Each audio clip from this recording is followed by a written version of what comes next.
Sometimes I never know if that thing works out right because it looks weird from our end. All right. Hi, everyone. We are back. I had to take off last week because I was out of state doing some stuff for work, but we are back. And we have a person who's never been with us before. Josh, hello. Yay! Hello. Took damn near 50 episodes, but we got you on a podcast. Finally. Yes. Hello, And Jacob. Jacob's here. Look at that. Yes. Hey, Jacob. Jacob.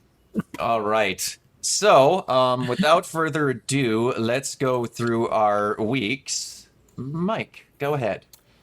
Oh, yeah, this week's been fun with a heat advisory up until Wednesday. Pringle, Umbreon. But other than that, my week's been going pretty good. Busy week of recording this week. Yesterday I did animation with Cam and Bree joined us. Hey! Tomorrow I'm on an episode of Council of Creators on Chainsaw React's channel. Thursday I've got an episode of Marquee for 28 Years Later. Great movie, by the way. Nice. And then Saturday we have our Road to Superman podcast, which I'm very excited about. That's on its way. Yeah. So yeah, this has been a busy week. Absolutely. Bree. Equally busy so far. So I recorded a new episode of Lake Crap on Saturday, Rainbow Bright. Surprisingly amazing. Somehow. Watch K-Pop Demon Hunters. Talked about it with Mike and Cam on their podcast a little bit. Doing a special new episode of Lake Crap. It involves sharks. I won't say which shark it is, but that's going to be interesting. And it's going to be a little bit more ambitious than some of our past episodes. And then it's hot as balls. My air conditioner kind of broke today. I'm like, of course it did. So that was fun. It's fixed now, Ugh. I hope. Yeah. And enjoying my little salad right here. So I might pop and go. And then I'm going to be talking to some friends this week. So, just trying to beat the heat. It's just another week for me. Yes. Kiona. What has my week been? Lots of the walk and the workouts and stuff. Doing still going on that day 25. So we're doing it. Hey. Keeping it going. It's getting a little bit easier. Also, lots of role playing. What are we up to now? We got Like 7. so we have one D&D campaign plus another one on its way. Plus we have 2 Vampire the Masquerades. We have 1 Supernatural and 1 Star Wars. Ooh. So that's like 5 or 6 already. And I'm planning on doing like a superhero one that hopefully maybe I can do a DM on that. Maybe I'll try to do the dungeon mastering on that one. I don't know. We'll see. I got to read up on it first, but yeah, other than that, it's just been like playing Alan Wake, trying to prep for that. My Alan Wake save got skunked on my PC, so that's nice. I had to restart it. I was just like, you know what, the hell with it. I'm just going to play it on easy and just get through the story and just be like, yeah, I remember all this. Anyway, played it back in the day, so it's not like it's new, but it's all in there somewhere. Also, my favorite thing was I was watching the Giant Bomb at Night stuff for Summer Games Fest over the past week because I was late watching it, and they mentioned the fact that I told Josh this. They mentioned the fact that there is, in fact, a Bugsnax VR game. So Bugsnax lives, everybody, on the road to a sequel. Josh and I are very happy about it, as long as it still has that stupid song. Talk about bug snacks. Yes. Lord. Yes. We need Bugsnax to live on. It's my one source of joy. We're going to get Bugsnax too before we get GTA 6. Josh, how is This is true. Well, in this past week, like it's been kind of a continuing thing of over the month. I took a break from. I was supposed to have a video uploaded last week, but I after things happened, which I will not get into, but needless to say, I got my channel back. I got everything back from that. I will wish the worst ever. I hope that they step on Legos for the rest of their lives. Mhm. And I had this hour and 37-minute long video that I left exporting when everything was going on. And when I went to upload it on YouTube, I found out that when everything was going on, my computer was so slow. I only exported 27 minutes of it. And I deleted almost everything else. So I got to redo that tomorrow. But after that, I thought, you know what? Screw it. Shit. I've been on the Star Wars kick since the Fortnite season happened. And I watched pretty much everything Disney Star Wars that was live action. So last week I finished Ahsoka, Nice. Book of Boba Fett, and The Acolyte. Oof. Nice. And man, it has been some peaks and valleys. It has How'd been you like The Mandalorian Season 3? oh, I and mean, Book of Mandalorian Boba season Fett. 3, I mean, Book of Boba Fett. season 2.5. I am Boba Fett. The worst thing with that is that I actually really liked what I saw of Boba Fett, and then the Mandalorian stuff happened. It's like, okay, cool. Can we cut back to Boba? Oh, there goes the episode. All right, we're back over here. Oh, he's only saying one line. Oh, the season's over. I wasn't Yeah. expecting it to turn into Killers of the Tuscan Moon, but I was here for it. Yeah, no kidding. Yep. Oof. That's a whole other thing, but Did you watch Like- Andor yet? oh, I loved Andor. Andor, Okay. it's probably my favorite Star Wars thing. My Star Wars list is very, like, of the live action Disney stuff, I think, Yeah. if I recall correctly, my list from bottom to top, as I have it right now, like, after everything's all said and done, I think it's Yeah. Rise of Skywalker at the bottom, See. Ahsoka above that, and then Acolyte, Book of Boba Fett, Mandalorian, Force Awakens, or no, Rogue One, then Force Awakens, Ah! Obi-Wan, Skeleton Crew, Skeleton Crew's good. Solo, Yeah, Skull's Crew was good. Last Jedi, and then Andor. Yeah. Fair list. Fair list. Yeah, that's a good list. Very nice. But yeah, that's basically just been the week, just, you know, getting back into the swing of things. And like I mentioned, like right now we just finished shooting an episode of Cursed Cinema Cubed, which is on YouTube. We have 4 episodes up right now, where we watched Madam Web, Megalopolis, Transformers The Last Night, and Hold Your Breath from The Asylum. And Oh, we finished wow. we finished recording 2 episodes, which was Tim Burton's Planet of the Apes, which was my recommendation. Nice. Nice. And we finished Thunderpants today, which was Gwendolyn M.J. Stone's recommendation. And that was, you'll see, but I'm not even going to say anything. Yikes. Good lord. All right. For me, I don't know if I've told Josh this, but I've talked about it on the podcast here. So originally, the only Assassin's Creed game that I beat out of the main bunch was Syndicate. It just kind of like, finally I hit one and I was like, you know, that one looks cool. Beat it, absolutely loved it. Then I didn't touch Assassin's Creed again until Shadows, because I am a horror for the Japanese aesthetic. Then put, like, at this point, 120 hours into Shadows. And I thought, you know, looked at PSN. I can play about 90% of the games that you can off rip, just natively. So I'm going to start going through all of them.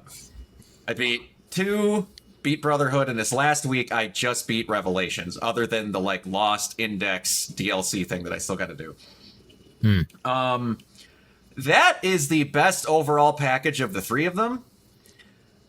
Some of the story, like the overall story in 2, I think was better, but like the way they split up and had everything culminate and not fall to fucking pieces in Revelations between Altair, Desmond, and Ezio was just fantastic. I told my buddy Chris this, who's a giant Assassin's Creed fan. I've never made a game retroactively make me mad at its sequels before I've touched them. But in these 3 games, other than the Kenways, they really have not gave a shit about continuing a story. But also, Yeah. man, there used to be Assassin's Creed games that cared about you being in the Brotherhood.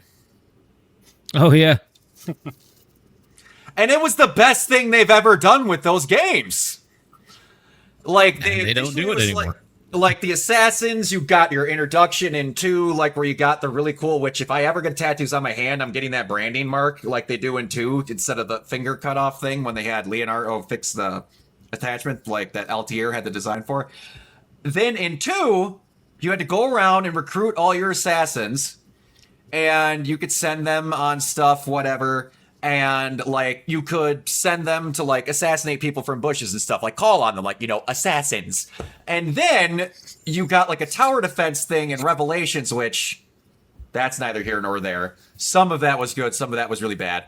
But then you got missions where you had assassins' dens all over Constantinople, and you had to like get your assassins up to a certain level. Then you got personalized missions with all your assassins that you got to put at the head of those dens, where you had to actually watch them grow and tutor them as assassins to where they would then grow to a point of where that entire chunk of city could never fall under Templar order again because of how well you train this person.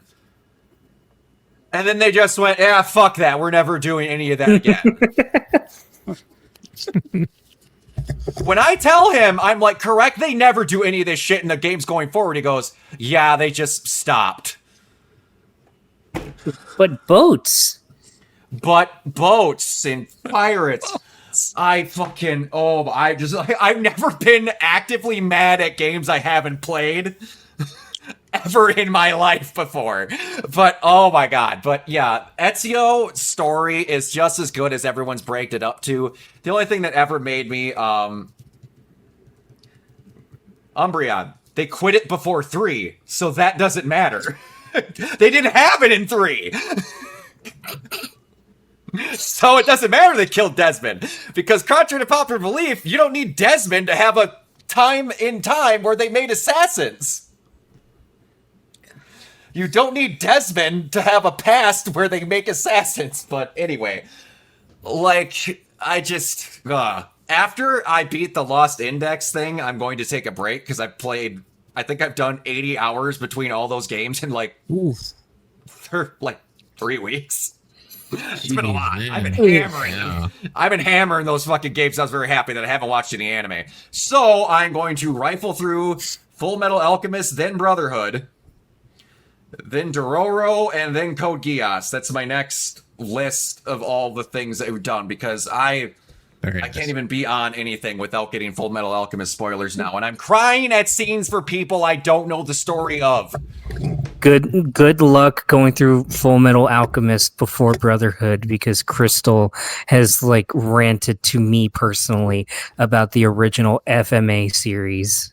Oh, I know, but like I've heard people say that. I've never heard a person say they like the ending of FMA versus FMAB, but I have heard some people say that like certain stuff about the homunculi and other little itty bitty details that get changed that they didn't hate about the original. So I want to see the comparison. You want to get the whole package, the ultimatum. Yeah, because I've heard people that claim that Full Metal Alchemist Brotherhood is like God's gift to anime, and then still say they liked parts of Full Metal Alchemist better.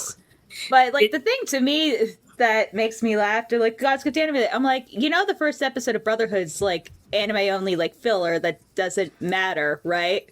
Yeah. I mean, I love Brotherhood, but honestly, those first 10 or so episodes are kind of like a little bit of a mess because they try to speed run, you know. The mistake they kind of make is assuming like, oh, if you're watching this, you watched FMA like 03. I'm like, I've heard that. But that's not how you story tell.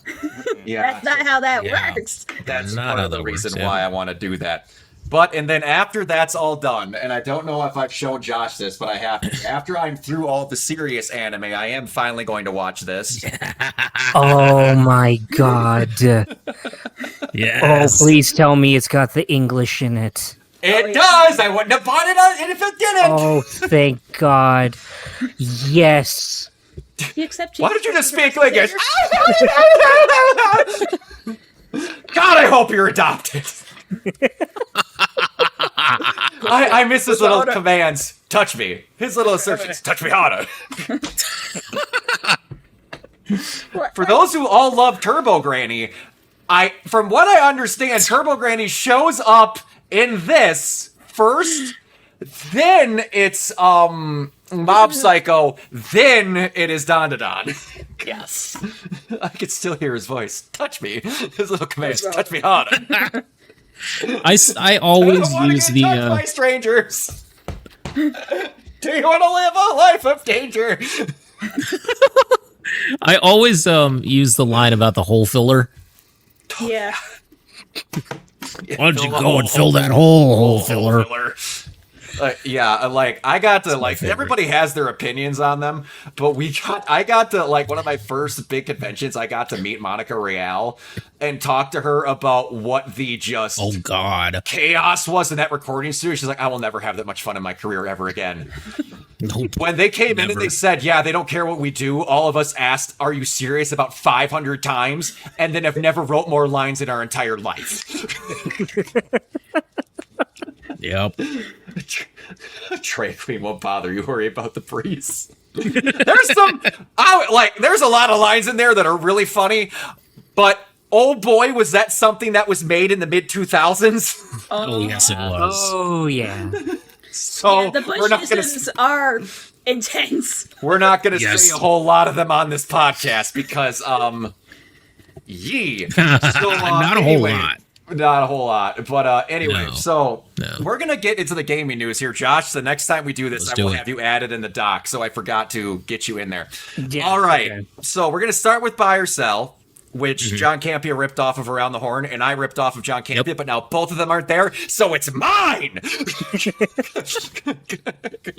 But all right, the easiest buy or sell that I'm going to ask everybody we're going to start off with.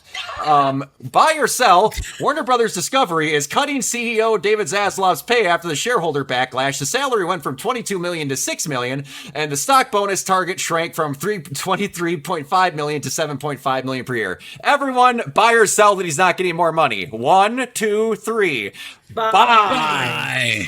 Work, bitch. You want to get paid? You do it like everyone else. Earn You it. know what the thing that's like so Sell ridiculous should about that be is that's less. how Iger's salary is. But and like here's the thing when my the God. story first dropped like a week or so ago, whatever. The thing with Iger is, opinions of him aside, like he's been with like Disney / ABC for like 4 decades, and he's built himself up. So it's like, okay, yeah. But even still, like, it's the stock option. So it's incentive for him to do his job. Bitch, you just got here like 2 years ago. What the fuck? Oh, I know. He's made every single wrong decision, and the few right decisions that he's made, he still shoots by himself in the accident. foot. Like the whole Ryan Coogler and Sinners thing. Like, all right, great instincts on him. Why did you not just let Sinners play in even more theaters? Get even more money. God. Why did you put it on digital within 2 months? You could have written this baby to to October. Yeah. Speaking of things that are, going well, original Blade trilogy writer David S. Goyer says he reached out to Marvel Studios to help with the new Blade script, but was turned down. I had my agent call Marvel and say, do you guys need any help? And they said, we love you, but we think we've cracked it now. We're in a good place. Josh, buy or sell. Josh, buy or sell that David Goyer's not helping on Blade. See, Josh, I know how you feel about this, man. I know how you feel. it would be a sell initially if it was just if he had only written Blade 1 and 2. But the fact that he wrote and directed Trinity, I hate to say it's a buy. at least we can imagine the movie that we'd get in our heads with the news that we hear about Blade Marvel MCU version. With this, with what we know David S. Goyer to do, he's got great ideas, but with Blade, man, it can be awful. Hey, man, you telling me you weren't a fan of Vagina Dentata?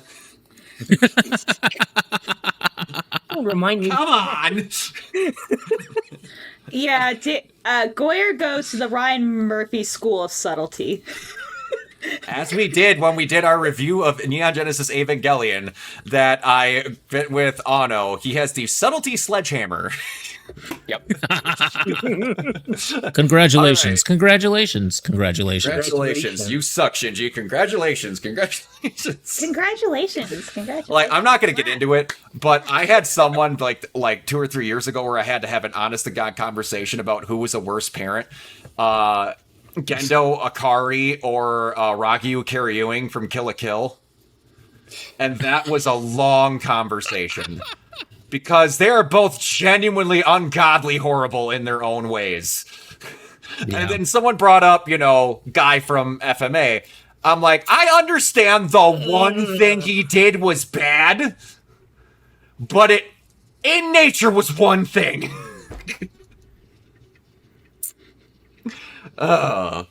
Edward. Can we play? Can we play? That's like one of the major spoilers I know, and even that bothers me, the core. All right, Mike, buy or sell that John Barenthal has to tell you something, brother. Is set to reprise his role as Frank Castle in The Punisher.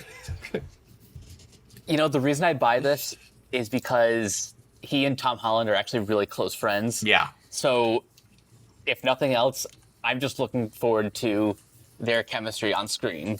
I'd buy it a lot more than the Hulk. Yeah, same. You're going to get a lot more out of Spider-Man trying to be like, we don't kill people! Whoa! Yeah, imagine, putting Spider-Man with characters that actually are from New York. Huh, weird. Whoa. Yeah. How did it just hit me that they can actually do the Punisher's introduction comic? Yeah. Right? Ooh. Because no one knows who Spider-Man is now. Yes. That's what I immediately flashed to as soon as I read this. As soon as I read that rumor, I was like, I hope this happens because I'm an idiot. We need it. We need something like this, I think. And it would provide really good conflict for Spider-Man as well. It would. The story. It would. Yeah. It's also going to be great just to have like John Barenthal do his Punisher, dude. Just do his whole monologue with Spider-Man. Let me tell you something, Bug. Let me tell you something, Bug. I know another guy in a red suit, and he's only half as annoying as you are. You whip him up, I put him down. Use whips. I'm ready for just in the Dolby XD surround sound, just to hear that and like to boom the speakers like it did when you'd watch The Hobbit: Desolation of Smaug and you hear Benedict Cumberbatch just boom. Like, I want that. What I want is the Inception, but like that level. Yeah, you don't do it that, but do it the stupid ass Seether song. Oh Jesus! Oh my God! Cause I'm broken and I'm lonesome. Hey man, I will defend that song until my dying day. I don't care if it's sad. I own the Punisher soundtrack. I bought it at a thrift store. Small tangent about iTunes. Y'all remember using iTunes and they sold whole albums, but they wouldn't let you buy certain tracks by themselves. You had to buy the whole album. You had to buy the album. Over by Seether or Broken by Seether and Amy Lee was one of those on the Punisher soundtrack where you had to buy the whole soundtrack to get it. Oh God! Of course. Because the original version of Broken just has Seether on it on the Seether CD, and you're not buying the one without Amy Lee on it. See, True. This is why U2 is the best. They just gave you the freaking album. Whether you wanted it or not. Whether you wanted it or not. This is terrible. Is I honestly didn't hate that album. There was a couple tracks that I thought It's were not good. bad. It's not bad, though. I imagine if it's just the first thing you hear is just Bono, hey, then it's just okay, I just wanted to listen to Fiona Apple. I know. But if I hear in Bono, like, if it's not doesn't involve Patrick Page, I'm like, I'm not interested. All right, we got quite a few things in Buy or Sell to go through here. We got to go a little faster. Okay. I'm not used to having a full docket this full. Sorry. All right, no, you're fine. It's all good. All right, Bree, buy or sell that Drake Schreier of Thunderbolts is officially signed on to direct the X-Men movie.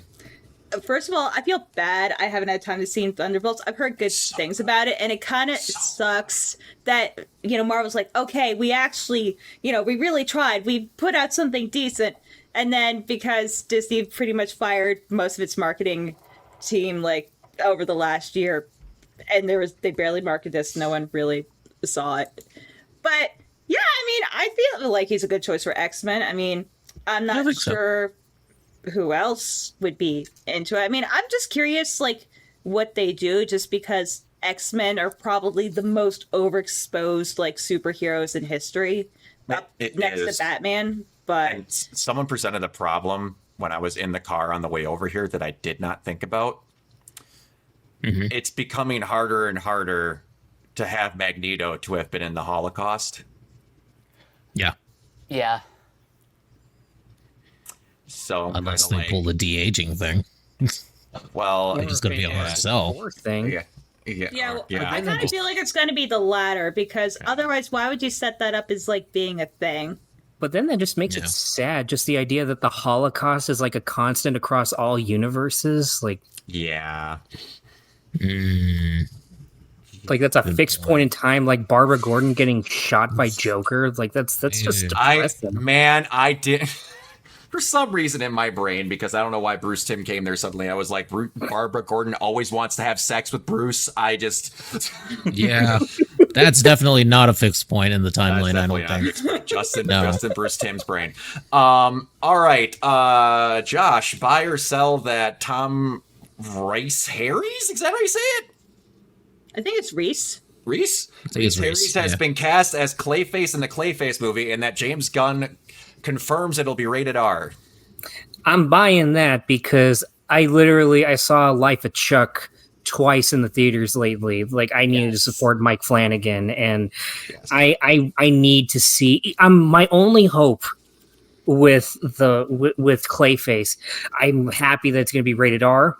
I think it's going to be great, and I trust Mike Flanagan. I'm just only worried because I know that there's rewrites by Hossein Amid, I think is his name. He wrote Drive, but he also wrote The Snowman. So it's like, oh no, and especially with that, like Mike Flanagan is such a specific voice and such a specific vibe that I think is perfect for Clayface, and I just don't want that to be drowned out by another writer. Even though I know in his shows he's got multiple writers already, but like it's really just that and the director. Like in my heart of hearts, I was really hoping that James Gunn would take the time to say like, "Hey, can we get like Michael Filmonari to direct this?"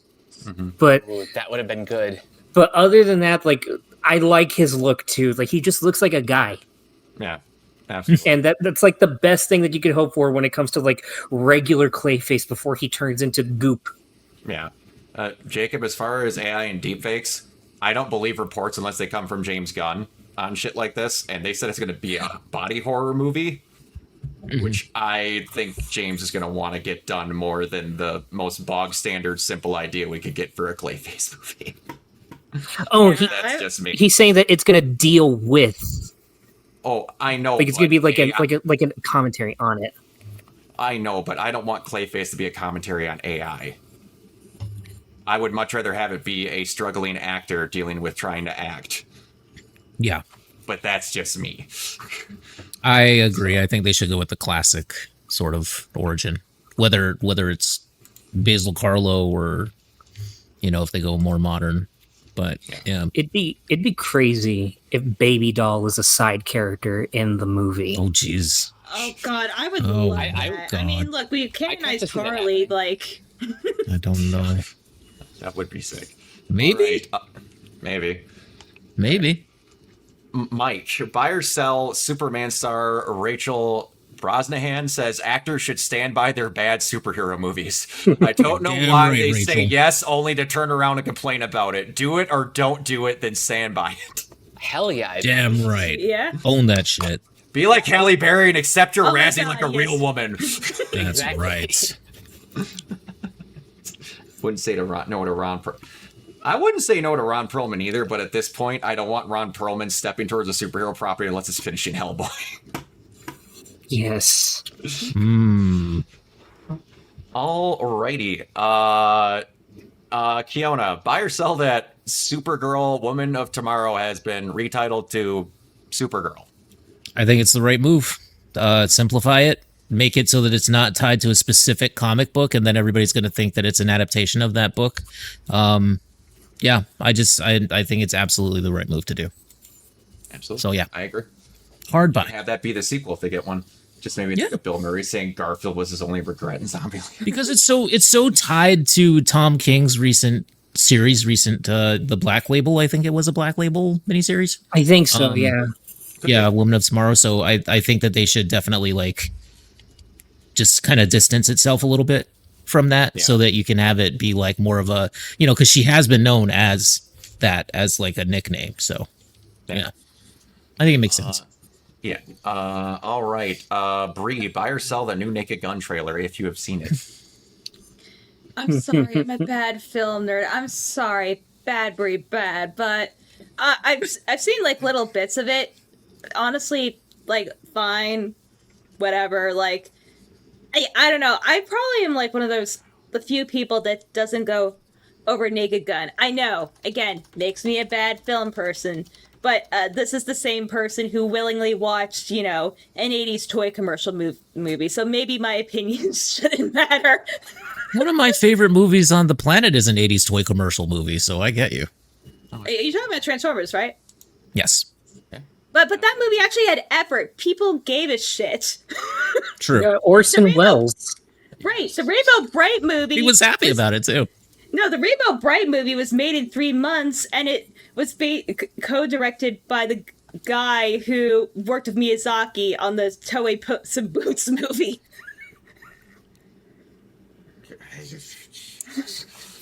Anyway.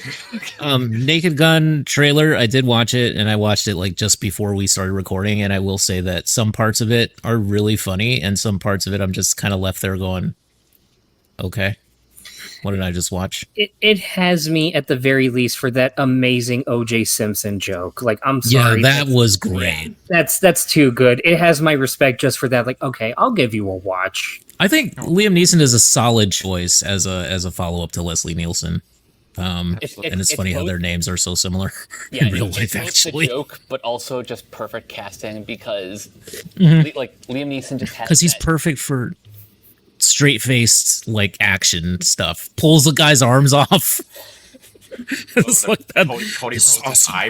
Cody Rhodes' eyebrows explode when he slams him off the bar. Oh God, yes, so funny. But the reason I'm excited for this Naked Gun reboot is because it's the same director as the pop star movie Never Stop, Never Stopping. Oh my god. Okay. So I have all the faith So that's in him. Akiva, right? Yep. Nice. I fucking love Yeah, Akiva. that'll be good. All right. Please take a chair. All right, Joshua. Buy or sell the trilogy of bad choices by Will Smith. Will Smith reveals that Christopher Nolan pitched him Inception, but he turned it down. It hurts too bad. It's movies that go into alternative realities that don't pitch well. Okay. Like, I buy because, I give it that at the very least. Like, yeah, Will Smith knows his strengths. And it's a point that Gwen brought up on I think she's on Threads, and like how all the movies that Will Smith has kind of turned down, that although I would like to see that version of it, like where he was Neo in the Matrix or he was Django in Django Unchained. I imagine in this he would probably have been DiCaprio's character in Inception. And just, I get it completely. And I think of all of them, this is the only one where I could fully see Will there because of the romance of it. But at the same time, he's just that kind of guy that he knows what he's good at, and he's good at like sentimentality. he's good at that kind of stuff. And admittingly, you have to be a special kind of actor to find that with Christopher Nolan's movies. And I think credit where it's due, it was ultimately the right choice. But man, like, yeah, that's a buy, because I mean, yeah, it sucks, but also it was probably for the better. No, absolutely. Like, I don't know why I have the thought in my head of every time they put into a new version of the dream that it's like them being tossed out of the mansion like Jazzy Jeff. Small fact about that, they only had one take of Jazzy Jeff being thrown out, so every time he's wearing that shirt, you knew he was being thrown out of the house. I didn't realize that until I was watching a commentary and rewatch the show back. It's wonderful how I never noticed that when I was growing up. All right, Mike. What happened to DJ Jazzy Jeff anyway? Making beats with and performing with Will still. Still? Wow. Yeah, they actually have done live performances. He's actually made some new nice. music recently, and it's pretty good. Very nice. All right. Well, that's good. Mike, buy or sell the first Spaceballs 2 teaser? I buy it. Oh, shit. That is just the perfect way It's essentially a 5-minute long Star Wars intro crawl of all of the stuff we've gotten since Spaceball 1. And I love what he says at the end. We heard what the fans said, but we're gonna do Spaceballs 2. Yeah. Oh, it's fantastic. I cannot Naturally. wait. Like, the only person that we know that's supposedly involved is Josh Gad, and like, there's no way on God's green earth he's not like Barf's son. Oh, God. He totally is. I guess it's gotta be. And Alright. look, Rick Moranis, I think, is coming out of retirement. Yeah. I'm pretty sure he is, yeah. Alrighty, Josh, buy or sell the first look at the Mr. Miracle animated series? Okay, this is an immediate buy. This is an immediate. I need this because Tom King is one of my favorite like comic writers. I've loved Starts as a showrunner also. Oh, even better. Like, I've loved almost everything that he's written. We don't talk about Heroes in Crisis, but Oof. like, literally, Mr. Miracle, if anything, it might also benefit from it because of all his comics, of all his graphic novels, that is probably the hardest one to get through because it requires so much of your attention and it requires so much like piecing everything together that I think actually moving it to a medium like animation is more beneficial because then you're able to actually like kind of like take it all in. Not that you can't do that with comics. I love comics. I have a whole bunch of comics over there, but like there's so much information to digest in a single panel. And on top of that, the way that he like layers everything out with his like usual writing style, it's very demanding. And on top of that, if I recall correctly, he's also given his blessing and he's kind of like involved with Lanterns, right? He's one of the showrunners on Lanterns. Oh, okay.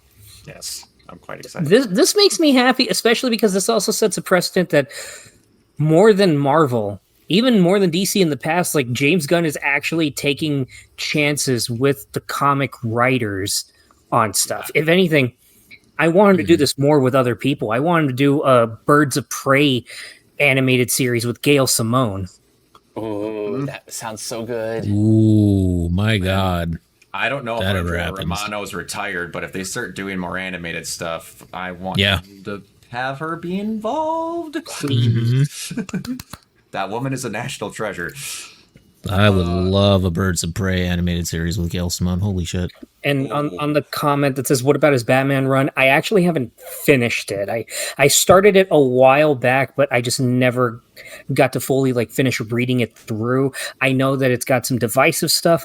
I can't really speak on it until I get the full context. But from what I've seen, it's not bad. I actually kind of like it, though it's a little bit more cold than some of Tom King's other works. But I imagine that's the case with, Batman as a character. I'll give Some it of this, it- at least. Go ahead. Go ahead.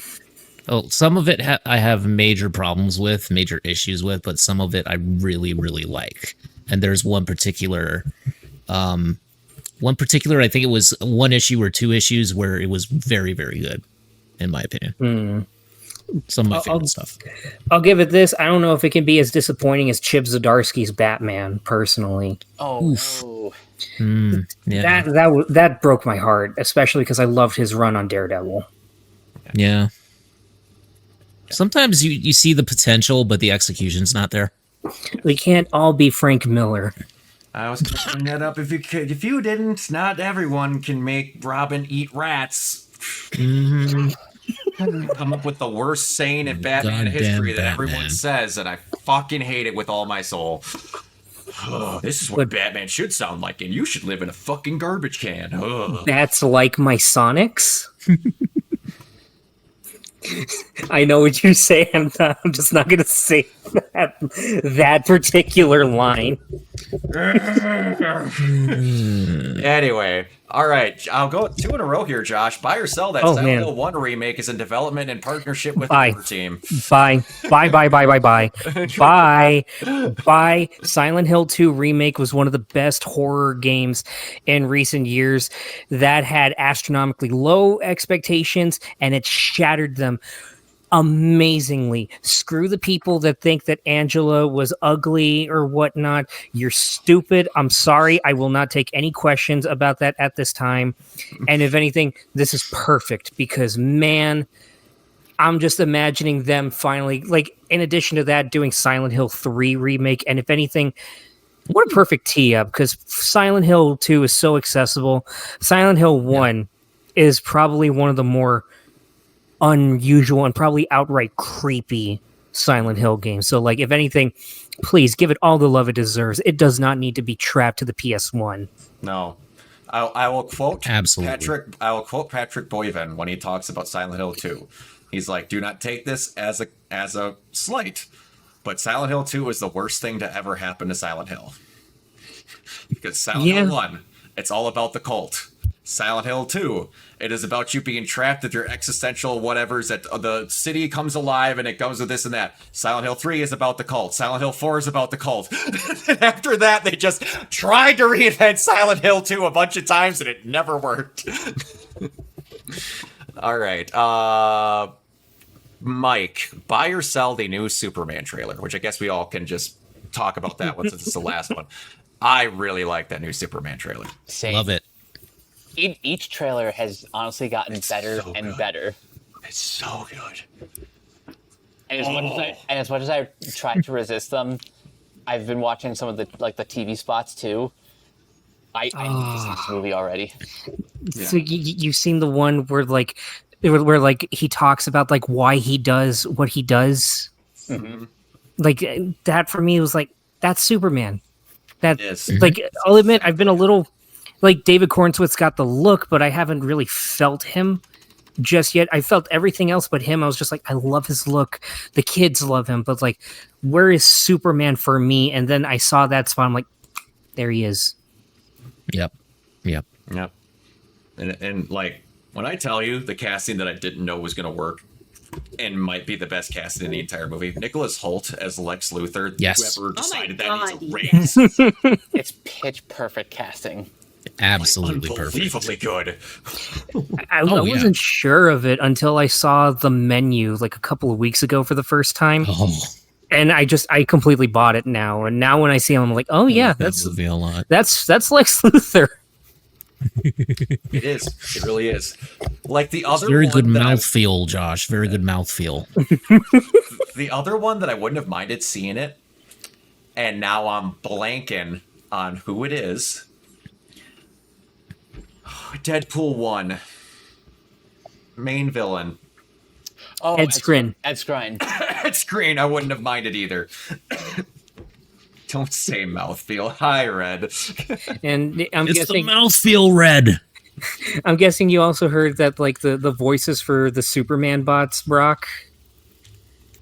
So Alan Tudyk is Superman bot 4, and then Yes. the other ones are Bradley Cooper, Michael Rooker, and our girl Palm Clementif. Yes! Ah, yeah. Michael Rooker continues his streak of being in every James Gunn movie. I'll never forget when I got that man's autograph, that he conducted a full interview while signing people's autographs while he was in his line. A person just came up with a camera in his face and he just did an interview, did it like nothing happened. That was the most professional person I've seen in my life. But all right, on to gaming news. And I know Kiona's upset, but Marathon has been So delayed upset. indefinitely. Wow. Oh, How my could this God. have happened? I just Yes. don't Oh understand. no, And just so Bungie will tragic. focus on not stealing art. Focus on feedback over the next several months. Better AI, improved solo duo play, more engaging combat, increased fidelity, more narrative storytelling, a darker tone to Physiology Trilogy, more social experience / chat updates to be in fall of 2025. So they're just making a did for game. I hope so. Let's just rework the entire thing. Why not? Ah, jeez. Oh god, I love it. I said it's rated definitely. We're gonna change this, and this. Yeah. So all of it. The entire game. And then they're like, "Oh, we're gonna change the title too, because that's coming." It's going to be it's going to be half marathon. Half-a-thon. Half a game. Bungie is up there with Curse Studios. The problem is Bungie's curses themselves. Yeah, it's all self-inflicted. Yeah, it's literally like their sideshow Bob in it. Yeah, Oh, yeah, they're like the most stepping on a rake. the most unintentionally cursed studio in my brain, and yes, this is partially because I'm a Horizon fan, is Guerrilla Studios, is Guerrilla Games. Announce a release date. Legends of Zelda comes out after it. Announce a release date. Elden Ring comes out the next week. I'm waiting for Elder Scrolls 6 to come out the week after Horizon 3. It's gonna happen. It's gonna happen. Like, or Red Dead 3 will somehow come out after that. It'll be one of those two. They'll release a trailer, and that's going to drive so much traffic away from everything because everyone's going to be looping the trailer over and over again. It's going to be like, wait, but what about Horizon 3? Yeah, no, I know what'll happen. They'll release an expansion for Starfield, and people will care for anyway. Going on to the next. I love how that just fell on its ass and people stopped caring. Oh god, all right. no. So the SAG after strike is over. Yay! Yay. They were striking against video games, and it ended suspended as of June 11th at 12 p.m. PTD. We're pleased to have reached a tentative contract agreement that reflects the important contributions of SAG-AFTRA represented performers in the video games. The agreement builds on 3 decades of successful partnership between interactive entertainment industries and union, declares historic wage increases of over 24% for performers, enhanced health and safety protections, and industry-leading AI provisions requiring transparency, compensation for use of digital replicas in games. We look forward to continuing to work with performers that create new and engaging entertainment experiences for billions of players throughout the world. Game studios and publishers represented by the negotiating committee included Activision, Blindlight, Disney Character Voices, Electronic Arts Productions, Epic Games, Formosia Entertainment, Insomniac, Take-Two, and WB Games. Good. Yeah. Yeah, good. I'm not surprised it lasted this long, Umbreon. I'm shocked it didn't last longer. Now Kojima can work on OD some more. He can work on the other 4 games he's trying to work on. Including where he said for a phase for his production studio is to make movies and then make games based on those movies. Dude wants to be a director so bad. When it has become that full circle, he wants to make movies so damn bad. He's going to bring back the licensed video game. He's I going hope to carry Oh it. God, yes. I hope someone does. Because my God, if I could ever get video games like that God of War ripoff Ghost Rider license game, that thing was awesome. I don't care what anyone says. God of War X Road Rash with Ghost No, Rider. that was perfect. Give me. But all right, we have one big Sony thing that I wanted to get through here because they actually had some cool shit in there. All right. So at the Sony Business Summit meeting for 2005 regarding streaming, exclusivity, multi-platform, all that, we're currently committed to our strategy and it isn't urgent to pivot. basically addressing everyone that says that they're going to go third party as well. PlayStation will continue its current strategy of releasing tentpole single-player narrative-driven games on Sony consoles and expanding to PC 1 year later. Good. They're committed to releasing at least one AAA HQ tentpole game per year.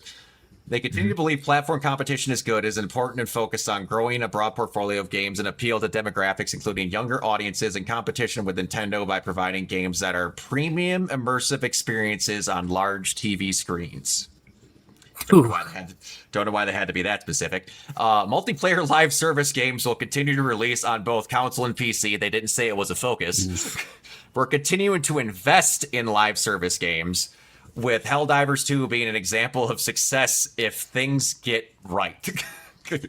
We have learned from many challenges, including Concord. Concord, yeah. We have restructured the development and review process of our games. We will not make the same mistake twice. Not long after that meeting was when Marathon was delayed indefinitely. The PS5 generation, in accumulative, has been, if that's correct, more generative of profit than the last 4 combined. Because this is one of the first ones where we're actually making bank off the consoles, from what I understand. Okay. Successful, most probable PlayStation generation. PlayStation's focus is a console and beyond bringing games to PC later date. Peripherals like the PS Portal, expanding IPs into movies like Josh's most favorite movie, Uncharted, TV series, anime, and other Best movie ever. PlayStation is extremely pleased with the success of the PS Portal. Players using the PS Portal play 30% longer than the average later into the evening. Ergo, when the kids are watching Baby Shark, I'm sitting on the couch doing this. That's the main purpose behind that console. Yep. It's a multi-device strategy, but not a multi-platform strategy. Outside of console enhancing peripherals and PC. Note there were multiple interesting and enlightening statements on both the business segment of presentation video and Fireside Chat QA. Herman Hill says that PlayStation are very thoughtful about how first-party games will go to other platforms, especially when it comes to big single-player titles. It's important to realize we are really thoughtful about bringing franchises off console to reach new audiences. We are taking a very measured, a very deliberate approach in doing that. Particularly on the single-player side, our tentpoles, the point of differentiation for the PlayStation console, they really showcase the performance and quality of the hardware. We are really thoughtful about how if we bring these titles to other platforms. So in other words, unless it's a child's game, it's not going to Nintendo. Yeah. PlayStation listed That makes their sense. first-party studios with what categories they were working on. And they changed some of them. And interestingly, Bungie is now officially a PlayStation studio business now. So on their chart, they're rolled right in. So they're not like an independent, like, offshoot now. Out of the frying pan, ... Yeah, but one thing they did finally, which was really good, which is part of what bit them in the ass with Helldivers, they are lifting their region restrictions on PC titles. So like 100 some odd countries can play the games now. And what was the other thing? Oh, also, this Stellar Blade has become the most successful PlayStation exclusive, beating out The Last of Us, God of War, Horizon, and others by over 100,000 players. It was the most, it beat every other one of them combined. But my favorite thing about it is that on Stellar Blade, PC hit 1 million sales 19 times faster than on the PS5. It's broken into Steam's top 10 best performing games of 2025. And they made some comments on it. The director said the development was challenging. The story was somewhat lackluster. Cutscenes cost a lot. Several world-building scenes had to be removed. Prioritized gameplay in early dev. Barely managed to finish the game. Replied on cliche topics like AI and humanity. The sequel will have a more serious story. But my favorite part was that the Shift Up boss said they won't censor adult mods as the game is not meant for children. They know their That's audience. why everyone bought it on PC. Like, I'm not saying 5 minutes after it was bought, I saw 5 edits of Eve pregnant for some reason, because, you know, adults. Because We don't kink shame here, but that's gross. You find pregnant women gross, Brock? Sometimes. What the heck? Congratulations, Gooners. This one's for you. Well, maybe Two- she just had a big tummy, and maybe not there's some for the vor stuff actual- going on. It's Not when vor. the mod is specifically mentioned as restart the clock. Oh no. We've had a vor mention on the Oh podcast. no. Was that? Oh no, I screwed up. And the only one ever on this podcast, if I'm clearly remembering, in the 48 episodes we've done. Josh, it's been nice having you. Oh, damn it. All right. So anyway, now we're gonna go on to something that I never talk about. They had a preview of Resident Evil 9, so I'm not gonna shut up about it. So, all right. Grace Ashcroft is a young FBI technical analyst and the daughter of Alyssa Ashcroft, an investigative reporter who last appeared in 2003's Resident Evil Outbreak. The press demo begins immediately after the conclusion of the reveal trailer. Grace has been mysteriously captured, awakens upside down, strapped to a bed, and understandably scared out of her mind. Yeah. She manages to escape, but she's out of the frying pan and into the fire. Grace has very little combat experience. My session, there was zero action. This is the guy describing what they had for the thing. Relying on wits to survive, the derelict Wrenwood Hotel, the site of Grace's mother's murder. You can switch to third person and first person anytime. The details on the two camera perspectives from Requiem. Animations have been tweaked for both perspectives to help it feel natural. It's a far cry from Village's third person mode. Grace will appear to interact with cutscenes in either mode. Capcom officially recommends first person for immersion, so this is going to be the cap off of the first person, I believe. Capcom wanted Requiem to feel as good in third person as it does in RE2, 3, and 4 remake. Now, what's so they say it's a far cry from Village's third person mode. What were the complaints about Village's third person mode? Because I thought it was fine. It played fine, but your interactions were very dull. Because they didn't have third person in mind when they started it. So, like, your interactions with cutscenes are you kind of just... Clearly, I had lower expectations than everyone else. But, like, this is going to be them actually picking things up and interacting and doing other things in cutscenes versus when your cutscenes, it's just you're in first person and we didn't model a second version for that. Yeah. And, yeah. I did not care. Capcom labels the first person as recommended. Requiem is proving terrifying regardless of the perspective. Opening the first door gives away to an oppressively pitch black hallway. Nice. The game feels mostly like RE7 as I bump around in a dark spaces searching for open doors, every step producing a heart-stopping creak as I fear alerting whatever may be lurking. Despite being labeled as a hotel, the Wrenwood seems more like some kind of clinic. Several rooms have hospital beds, remnants of medical staff, such messages, more horrifying, the bodies of doctors. Classic RE formula. Locked door bearing a cherub icon over the lock indicating a necessary key. God forbid Resident Evil ever does that. A lit hallway sits behind a gate powered by a fuse box, missing one of its fuses. Again, God The forbid fuse.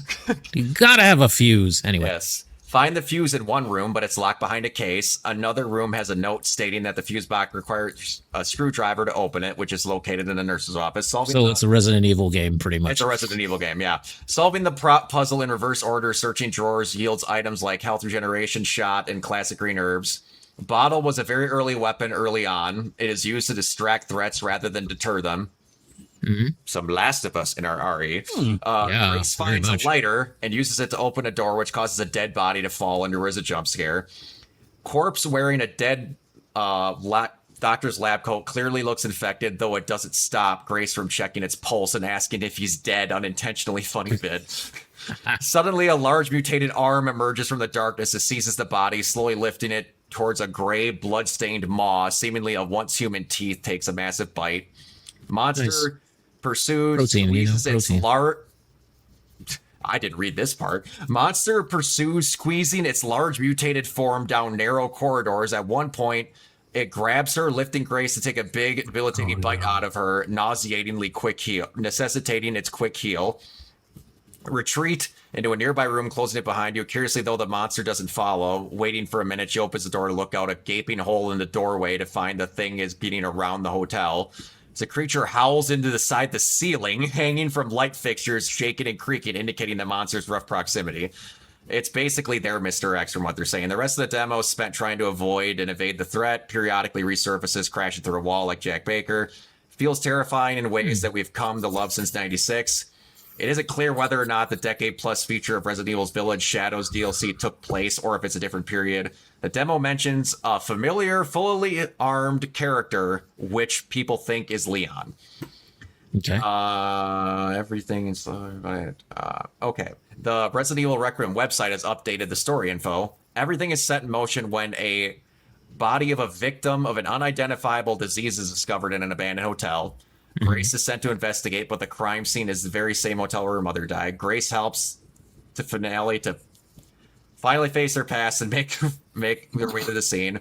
God, I can't read. One case leads to uncovering the truth behind the outbreak in Raccoon City, the biological disaster that shook the world.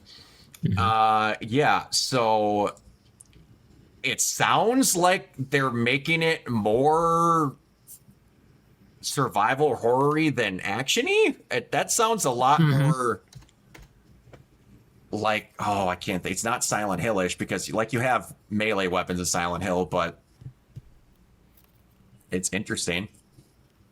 And Maybe it's a thing where, like, if they have Leon in the game, his stuff is going to be more action-oriented and Grace's is going to be more survival horror kind of. So it's going to be like RE6? But less action movie. But way less action. Less Michael Bay. It's like, what is he trying to do? do? Just like a little sriracha, just a little bit of spice. Just a little sriracha. Yeah. All right. So I know that I believe Kiona was looking forward to this game. I know that a bunch of my friends were. Josh, I don't know what your we got you to play Mass Effect recently. Yes. I'm assuming you never touched Dragon Age. I have not touched it yet. I have the originals on Xbox 360 because I still own that. And I think because my roommate has a PlayStation Plus, we actually do have a Veilguard, but we haven't downloaded it yet. Yes. Because that's how I got Veilguard, because I wasn't going to pay money for it. I do not have Veilguard, and I have not played it yet. And maybe in the future I will if it ever goes to, like, I don't know if I'm ever able to access it. But at this point, because of all the reviews that I saw and everything, I did not end up playing it.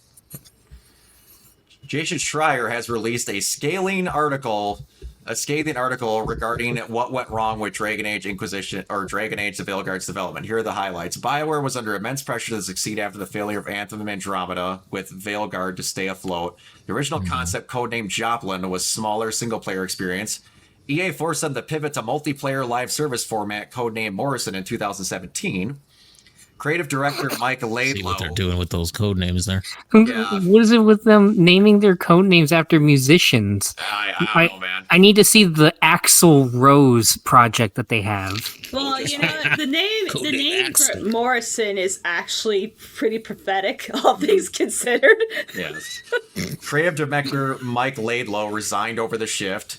Matt Goldman replaced and aimed for a lighter, pulpy tone fitting the online gameplay. Anthem's failure in 2019 raised internal doubts about repeating mistakes. Pandemic disruptions and leadership resignations further complicated development. In 2020, the project was abruptly pivoted back to a single-player game without proper pre-production. And they kept the lighter tone. Yeah. The team was given just 18 months to overhaul the structure and rewrite the story. God damn it, Umbreon. Jesus. Oh, don't worry. We aren't done yet, Umbreon. The team tight timelines led to a rush decisions and lack of meaningful choices of gameplay. Multiple delays didn't allow redesigns, just extension to flawed structures. Feedback from alpha testing in 2022 pointed to a lack of impactful narrative designs. Last-minute attempts to reintroduce meaningful choices were shallow and constrained. BioWare brought in a second team from the Mass Effect project in 2023 just to help finish the game. Cultural clashes, and apparently they wrote the ending that everyone loved from the game but didn't like the rest of it. So that makes me very excited about the Mass Effect game. Cultural clashes arose. Dragon Age team was laid back. Mass Effect team was top-down and structured. Mass Effect was more efficient, basically. Essentially. The team was more efficient. Yes. Yeah. Which, again, makes me very happy, because I'm okay if Dragon Age dies. I want Mass Effect to live on. Mass Effect leaders rewrote and added new scenes, including the game's emotional finale. Dragon Age elites were frustrated, denied similar resources, and excluded from key meetings. Long-standing resentment emerged from over EA favoring Mass Effect internally because Mass Effect sold well and the Dragon Age games sold worse with each one. Shocker. I love the games, by the way. Original multiplayer version's snarky tone felt outdated. Concerns it would resemble Forspoken led to last-minute dialogue rewrites. Oh boy. Everyone who said that Forspoken has bad dialogue has not watched anything other than the 2 cutscenes that happened in the first 4 minutes of that game. Yeah. Those are the first 4 minutes? Those are the first, 5 to 10 minutes of the game. After that, it stops. And also, they're like, that millennial is speaking like a millennial. Did you expect her to be a coal miner? What did you expect her to talk She like? a woman, and woman bad. Not just woman, dark woman.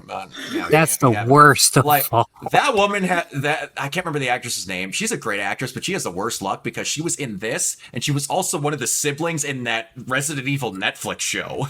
Ooh. And we know how well that turned out. When's that second season coming? Okay, Never. yeah. Voice actor strike over time demands hindered the changes. Jesus Christ. Initial trailer looked like Fortnite, alienating the RPG fan base.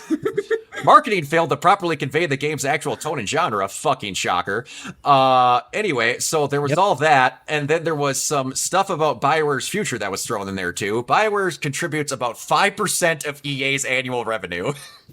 Wow. EA primarily profits from sports and shooter games. Analysis say EA may continue supporting BioWare due to the potential payoff of hit RPGs. However, its long decline raises real questions whether EA will ultimately shut it down. Analyst Doug Kruitz says, if they shuttered the doors tomorrow, I wouldn't be surprised. Well, that's depressing. optimistic. Yeah. Yeah, I don't know. I tell you right now, if Mass Effect hits, they're going to be fine. Yeah, It's if gonna. Mass Effect, it better be good. They better start, working on that game in earnest here. Just give me No, back they're Jennifer taking- Hale. They're taking their I'm sure they're time with cranking that away. game, which they should. They absolutely should. I'm okay if that fucker doesn't come out till the next console generation, as long as it's good. I'm fine with it. I just want something on this N7 day instead of it There being was a like, Netflix. Boy, Heisers, do I got some high quality TV to share with you? Do you want to see jokes about man. Zootopia porn? You gotta go trek to that thing. Multiple, by the way. God. Anyway, yeah, it was bad, Heisers. It was bad. yeah, so anyway, small blurb about Capcom here. Capcom says it prioritizes people over everything else, and in order to sustain future growth, they plan to hire 150 new graduates every year. Good. At the time of mass layoffs across the game industry, Capcoms are doing things right. Also, they mentioned, I know in a past podcast, Yes. they're literally building a headquarters across the street from their current headquarters because they're just doing too good at their jobs. Pretty soon it's going to be like a Starbucks. There'll just be a Capcom headquarters on that street corner, Capcom headquarters on that street It's Capcom just gonna be Texas. like Spirit Halloweens and Family Generals. They're just Capcom Austin.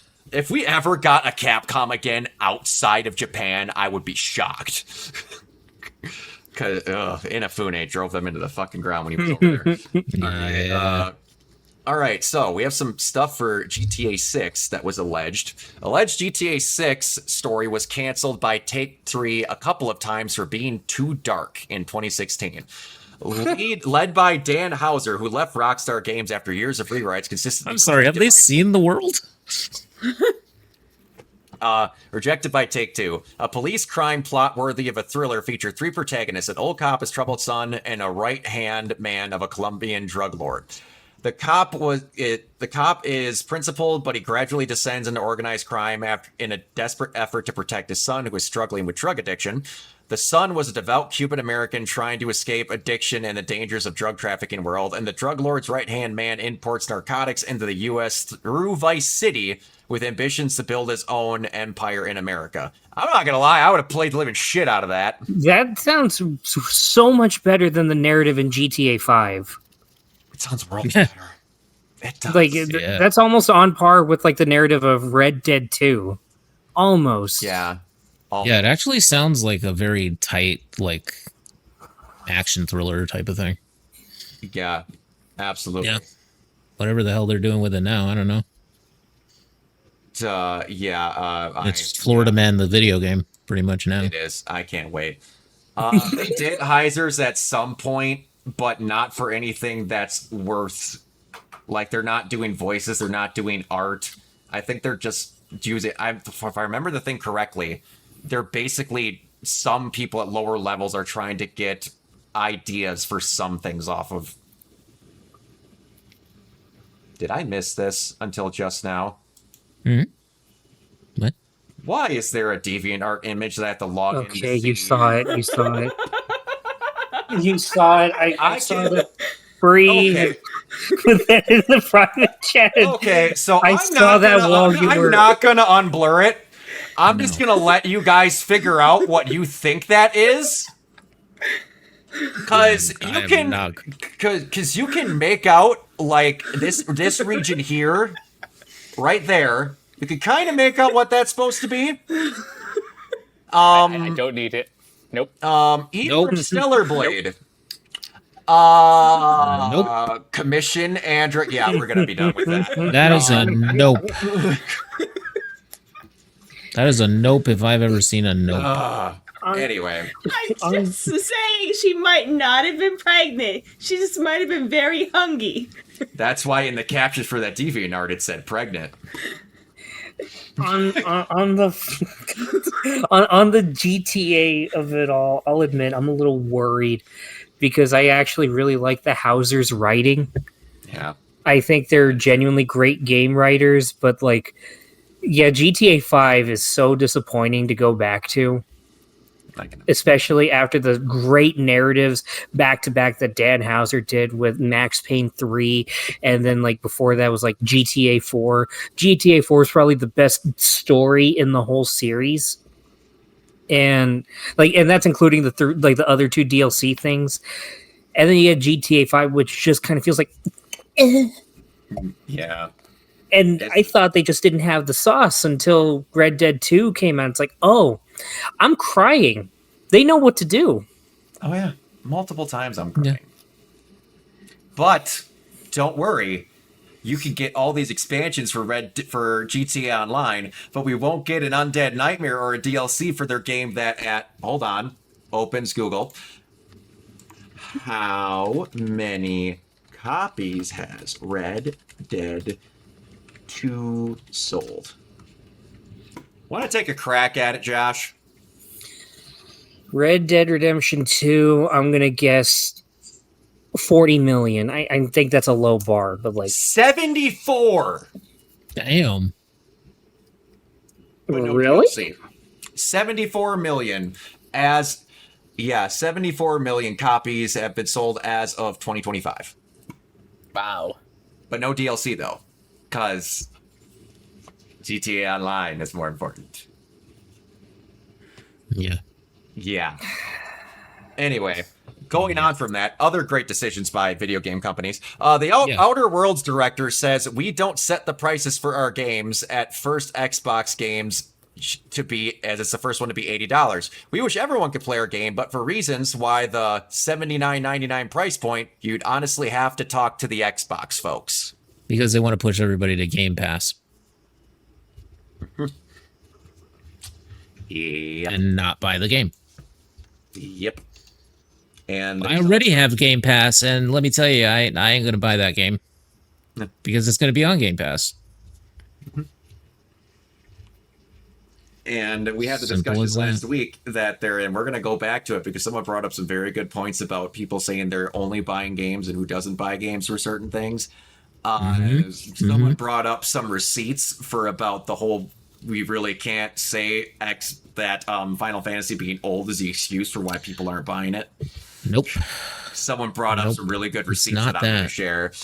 But It is not because of its age. no, but It's a really good game. That's yeah. So we'll get to it. We'll just skip down because it's only 2 down. Yeah. Anyway, where was it? All right. Latinx Alina Analytics confirms that the Xbox version of Final Fantasy XVI has sold an approximately 22,000 copies in week 1. 1,000. The numbers are considerably lower than I'd expected. It sold 3 million copies in 5 days on PS5. But get it on our console and we'll buy it. Oh, it's on Game Pass. We don't want to play it.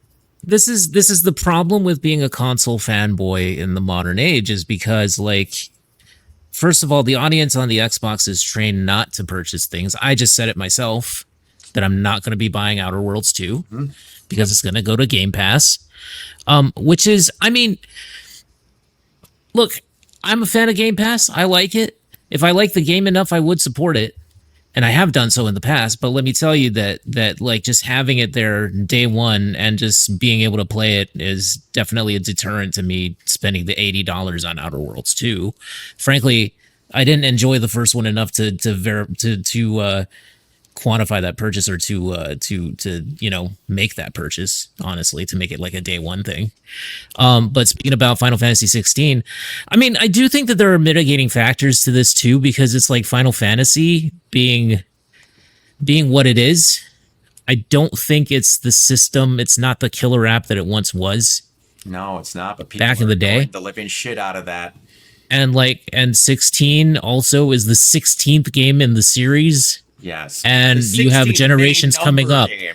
Yeah, main numbered game. Yeah, exactly. And you have generations that have come up without knowing that Final Fantasy was, that this is a series that stretches back to the NES, for God's sake. Mm-hmm. So, I think that there are mitigating factors to it, but also the fact that, maybe it just didn't connect. Maybe it just didn't. As far as the sales numbers go, 3 million is nothing to sneeze at, but I don't think it's, it's not like 20 million like they were probably hoping for. No. But yeah, I mean, 16 is a really, really good game. I wish people would play it more. It's not the best of the Final Fantasies, but it's like, yes, it didn't connect. Exactly. The Connect was way more successul. Well, but it like people to buy it then. Yeah, exactly. But yeah, I mean, I for it to sell 22,000 though, that's just pathetic, man. It is, and I'm not going to, because you admitted it. Everyone bitched 4 years. It would have sold more if it was on Xbox. No more people would have played it, but they chose to not put it on Game Pass, so nothing happened. I'm an Xbox fan, stretching back to the original Xbox console. I'm an Xbox fan. Even I will admit that they have done a very good job of training us not to buy games that are not on Game Pass, that are not first run Game Pass. Would you also admit that JRPGs is not a thing that Xbox players buy consoles for? Exactly, yes. JRPGs are not a thing for Xbox players. No. Never have been. And they never will be. It's not the console that you go for that. No. So, yeah, all of these fanboys that are sitting there that are making all of these, comments on Twitter and whatnot about, just put it on there. We'll buy, bajillions of copies of it. It's not happening. No. And it never will. The comment was that it was too old, and someone put up some receipts.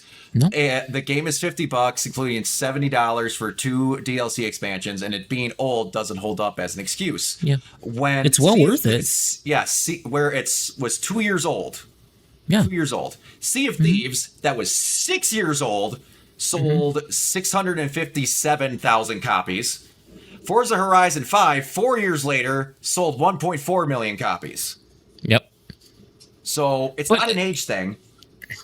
But it's also, it's an easier sell, I think. Sea of Thieves is a game that you can play with your friends, so of course there's going to be more people that will buy it. And Forza Horizon 5, of course, is a racing game. That's an easier sell than a JRPG with, a really, you got to buy into that world and everything. So I think that I think that that's a reason as well.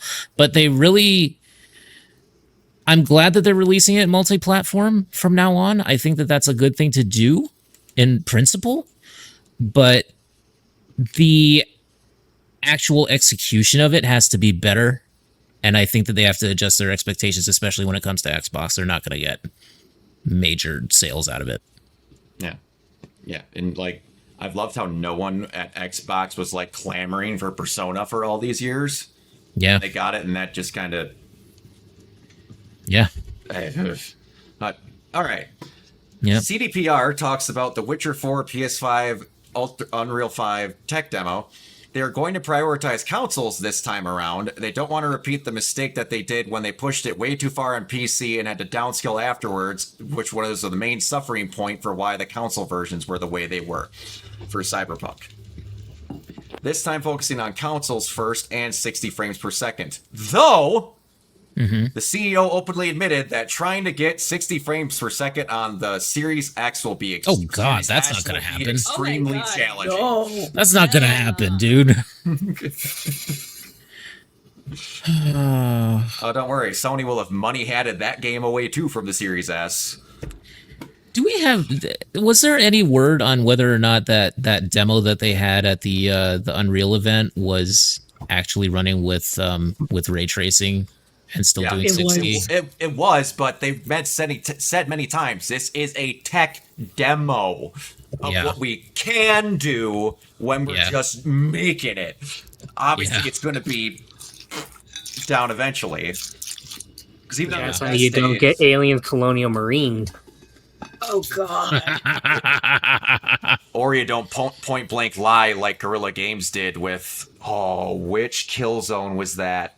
The first Killzone one, 2? I think. Was it 2? It was They 2. said The that trailer. cutscenes were live action or gameplay. Yeah, that was supposed to be gameplay. Yeah, that was bad. I love that trailer, but it was not gameplay. Yeah, and this is coming from a guy whose favorite game franchise is made by Guerrilla Games. That was fucking stupid. Yeah, don't say that's gameplay. Yeah. All right. So speaking of possibly fucking stupid,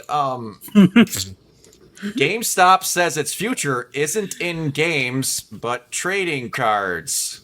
Wow. That explains why when I went to the GameStop yesterday to finish the pre-order for Death Stranding 2, there was just a big shelf of nothing Just but all Yu-Gi-Oh. trading cards. Really? All Yu-Gi-Oh. Like I saw a whole bunch of Yu-Gi-Oh, and I was just like, So it's Card Stop now.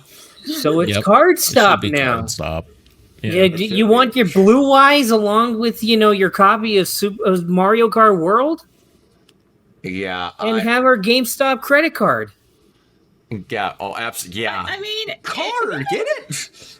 I mean, if you've been in like a GameStop, I mean, it's just like at this point like a lesser of like the Hot Topic concept store, like Box Lunch. Except Yeah, like, way the merch lesser. is, like- God, Way I remember lesser Box than Lunch, that. Yeah. Yeah, like the merch is like way shittier. Yeah. Yeah. Yeah. Like Box Lunch more than GameStop. Yes. I'll tell you that. Yeah. I'll tell you that for free. They basically said that continuing focus on trading cards, including incredibly popular recent Pokemon card sets, is a natural recent. extension of GameStop's business. He said collectibles could have a potential for high profit margins. I can't wait to see what the buyback on cards are. You know what? I'm perfectly like I have like some trading cards, but I'm perfectly content playing Pokemon TCG Pocket and just grinding it out for free. I'm cool with that. Well, why would I just unless you're like playing, like I don't get it. Or unless it's like rookie Kaiser cards. said it. Yeah, sounds like they're trying to get more money from scalpers. Well, yeah, You're not wrong. no shit. They're trying to feed into like Target's like profit margins. Like, That's no gross. shit. That shit's gross. I've seen that live in person. It's gross. Yeah, it is. PSA 10 Charizard, best I can do is $20. I can't wait for those conversations. I can't wait. It's going to turn into that Pawn Stars meme, but for everything. But all right, Josh, this last topic I have is going to go from games into movies. So I'm going to be that guy and give you the big screen here. Okay. Oh boy, so this has been some slight context for this. When we, like Brock mentioned it, like kind of beforehand, I don't remember if it was like at the beginning of the recording, but when we were watching the Game Awards, or no, the Summer Games Fest, Yes, there was a little, Says, yeah.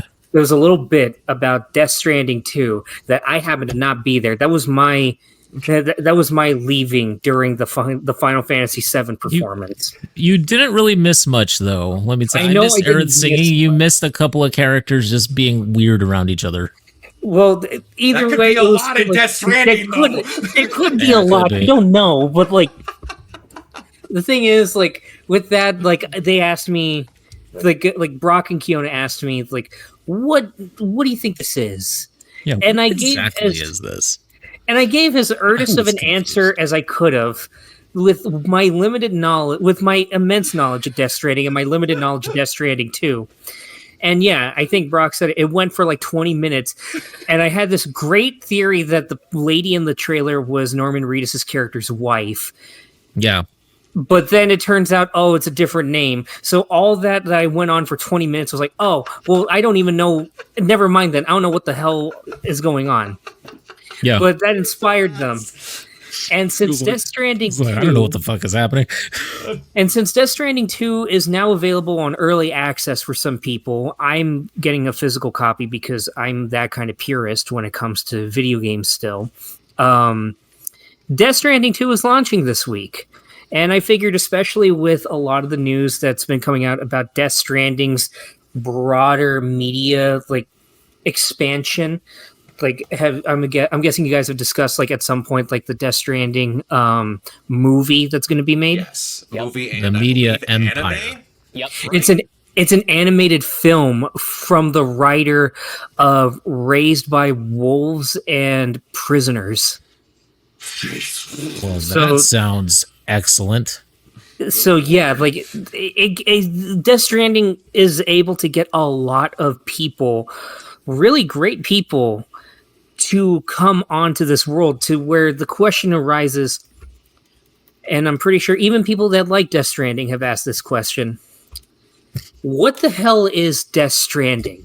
So, for your pleasure, I'm gonna allow each of you to ask me anything that you've ever been curious about with Death Stranding, and I will answer it as earnestly as possible. We'll call this section everything you've wanted to know about Death Stranding, but were too afraid to ask. Well- And when I come back, I'll do this like almost any other time until you guys feel like, you know what, I think I've had enough.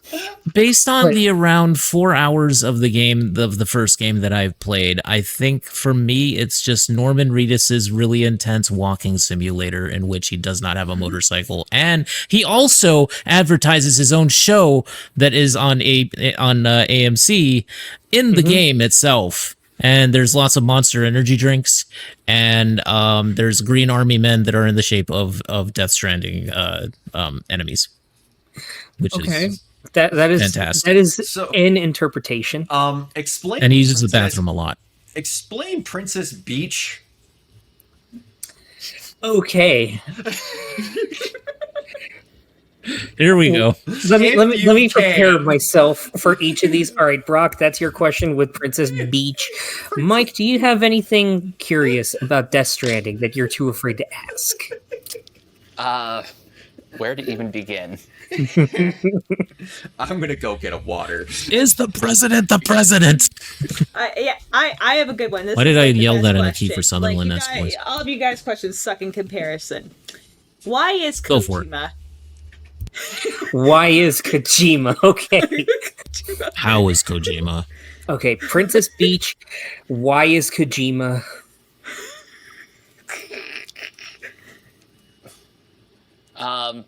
Give me a minute to think of something. Okay, Kiona, you have a question? I'm trying to prepare myself for like the answers because like the journey, it's not often about the destination. But it is about What like is the what road is to get up there. with Die Hardman? Because Die Hardman is a guy Oh, that I would fuck think yes. should be an enemy, but yet he's not. It Or took at least so- in the early part of the game, he is not your enemy. He is actually trying to help you. And also, what's with the Del Toro? Okay, There's a I'm lot of Del so- Toro. I don't mind him, but there's I'm a lot of him. so happy that it took right now for me to drop the F bomb. Okay. Okay. So Princess Beach, why is Kojima, Die Hardman, and Del Toro?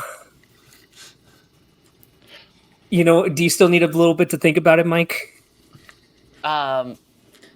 Yeah, someone throw in one more question. Explain the goo monsters that he has to fight with piss bombs. Okay. You know what? I will latch onto that one because You know what? In that case, I'll start from what I think is the easiest to explain and go from there. And here's a quick thing. Do you guys mind spoilers? Not at all. No. This is like Absolutely I told not. You. Okay, everyone listening. Everyone listening. During this conversation, I had a revelation about what Kojima is equivalent to. Kojima is to video games to what Araki is to anime and manga. Because when I explain JoJo's to people, it is like what explaining Kojima video games are to video gamers. So when you explain something, I've always told people when you explain JoJo to someone, you could tell them the whole plot of a season and they wouldn't be spoiled because they don't know what the fuck's going on. I can rightfully assume you're going to explain some shit to me from this game and I'm not going to get spoiled because I don't have a fucking idea what you're talking about. Well, believe it or not, the Princess Beach thing does involve some extensive spoilers, but we'll get to that. I'll start from the easiest, which is what are the gooey things that you fight with your piss and stuff? And stuff. Literally, it goes back to the Big Bang. Hear me out. Hear me out We hear from Norman Reedus. As we hear it, You are not going to sit here on this podcast and tell me that this motherfucker put the goo monsters in this video game through the fucking Big Bang. well, So here's but see, here's the thing though, because he actually says that there was a bang 3 times, and he's not talking about the one that he had last night. and then came the next one. And Brock, I think you're gonna have to play that politic video because I think that's where you're at right now.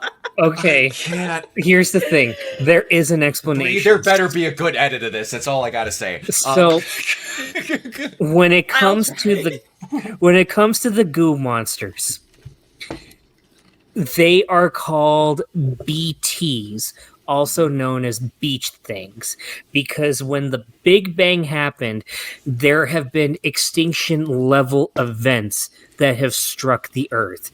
We know this with the dinosaurs. We know this with like Pompeii and everything like that. There are extinction entities, and there came a point where there was a shatter between the living and the dead. There was like a fracture on the bridge or on the beach, I think, because the afterlife is personified by the beach. Like that's like what it's visualized as. So that black sludge that you see is actually, to my understanding, the remnants of like people that have died and are basically stuck in this in between of not living, but they haven't crossed over to the other plane of existence, which is death. So when you see those sludge monsters, that's basically them. They're personified by like water until you get like dragged under, and then they take on the shape of animals. And typically this is seen as like whales or squids or something, like keeping up with like the beach metaphor. And I know you didn't. Yeah. Death Stranding is when a bunch of whales wash up on a beach dead, right? Yeah, that's where it comes from, like the title of it. Now, Got it. as to why, and I know you didn't ask this, but like why piss and shit and all that. That's because in the universe of Death Stranding, after everything happened with the Death Stranding, with like the fracture where they started coming in, that really screwed up with Earth, and on top of that, biology, because now we're at a point where people, because of this bridge between the living and the dead, like kind of being fractured like that, regular weather is now tied to the Death Stranding. It's tied to the BTs. That's where something called timefall comes in, and time snow, where basically the clouds have been completely, like the environment's just been completely screwed over. And now when it rains, that basically accelerates time. And as a result, like human human genetics has basically kind of had to evolve with that. So now there's these things called dooms, which is basically like the X gene for Death Stranding. And Sam Porter Bridges, who is Norman Reedus' character, has a high concentration of dooms. So does Leia Zaydu. And Sam is called a repatriate.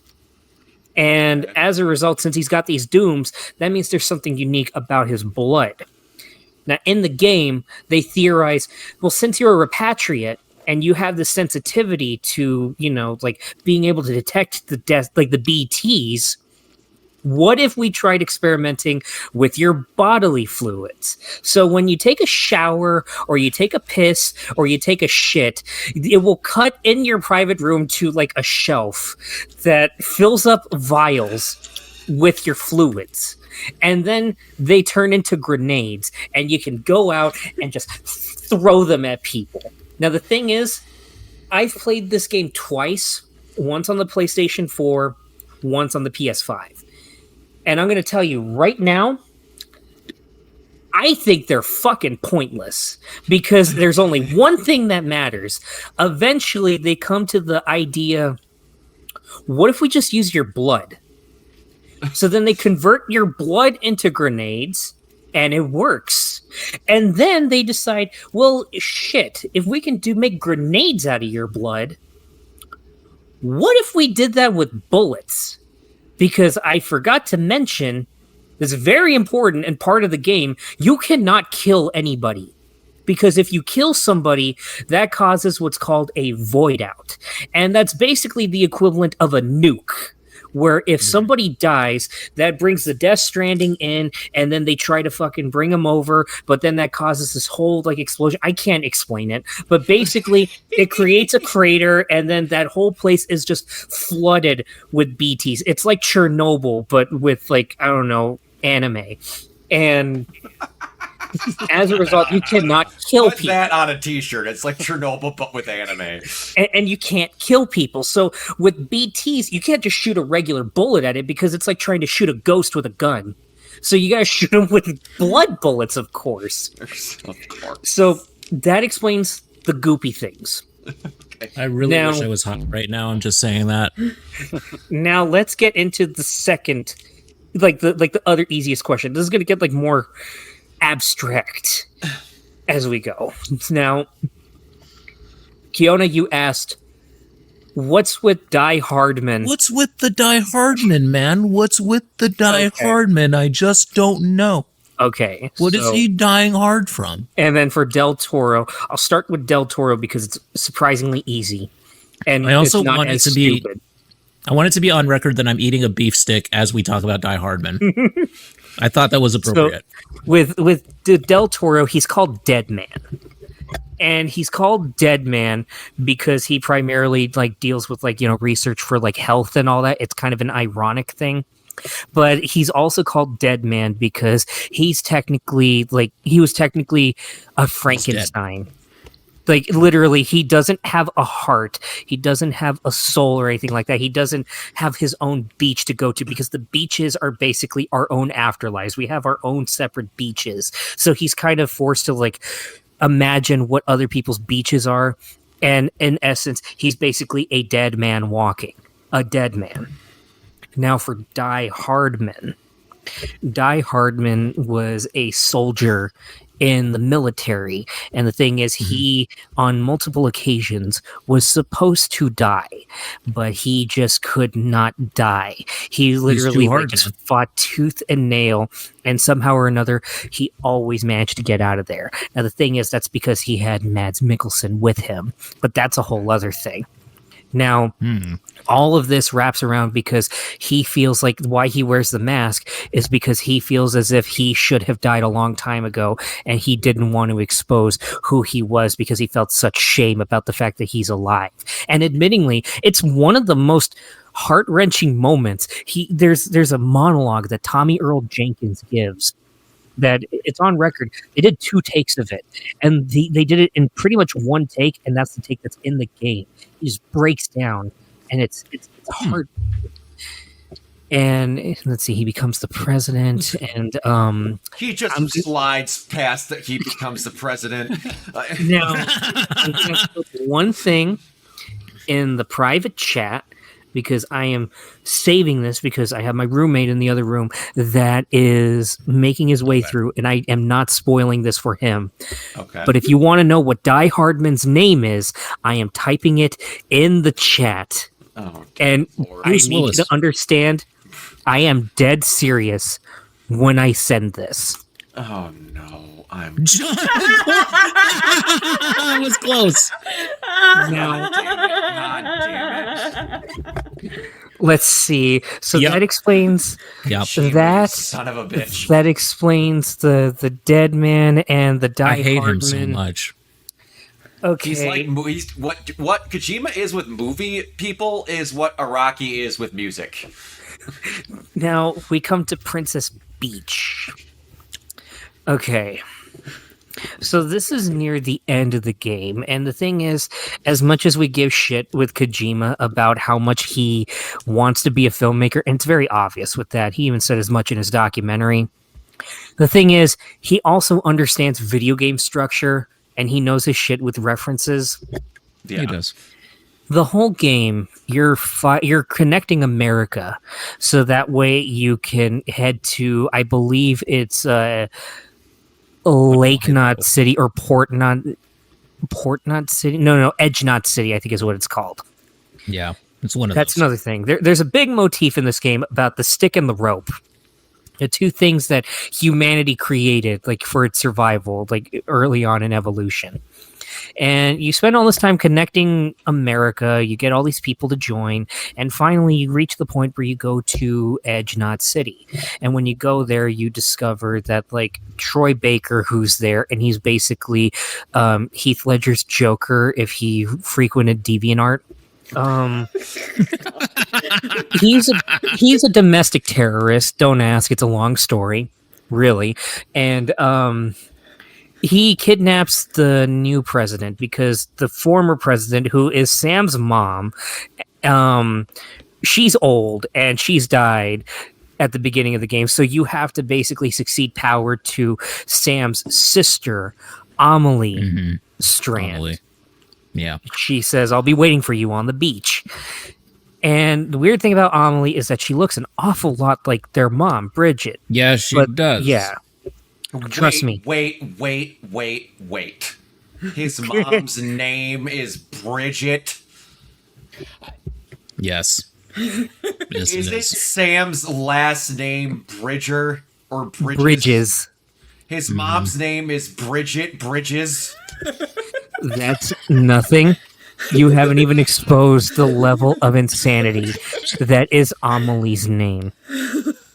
And the thing is, Pat almost had a fucking aneurysm when he told Wooly about this, so I don't know the context. I'm ready. so with Amelie, that's not her real name. She actually has another name.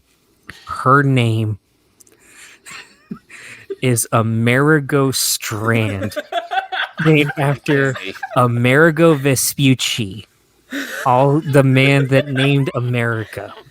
So anyway, and I'll get to the context of like her name that as we know her.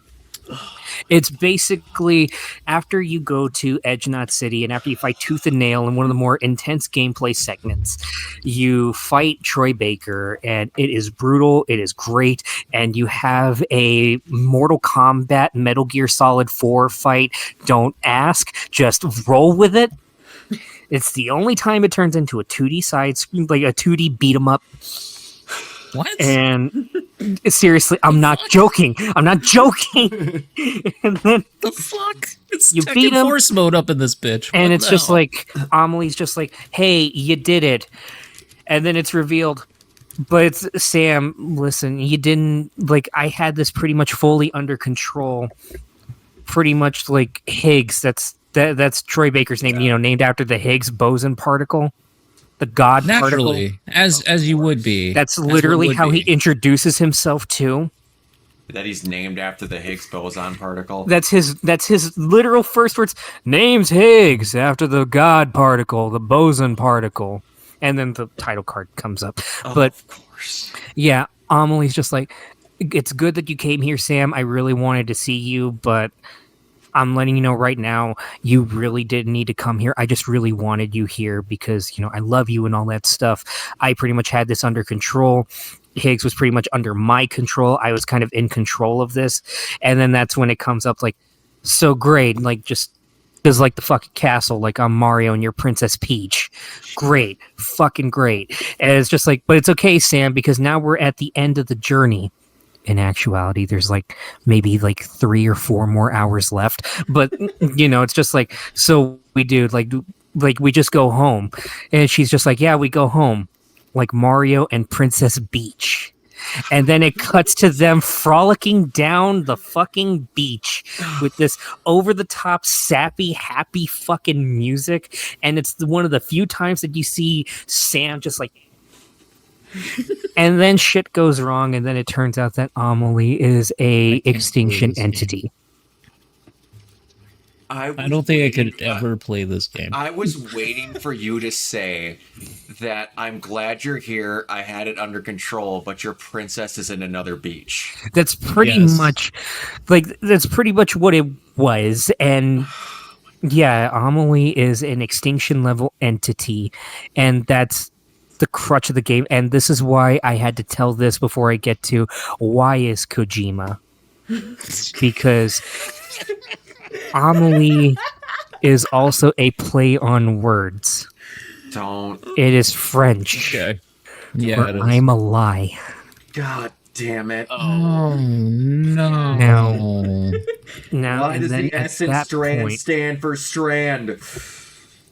now at that point, the game basically becomes, because that's basically been the moral of the whole game, connecting people even through thick and thin. And you basically have to justify. I wonder if Breathe, like if you've played this, what do y'all know about Undertale? Yeah. Surprisingly, I'm not an Undertale player. Okay, cool. In that case, Neither am I. I don't have to worry about that then. I can just explain it bluntly as it is. I Then, wish this because was a beer right now. I really do. basically at that point, it is up to Sam to basically save the world through kindness. The whole game is about not hurting people.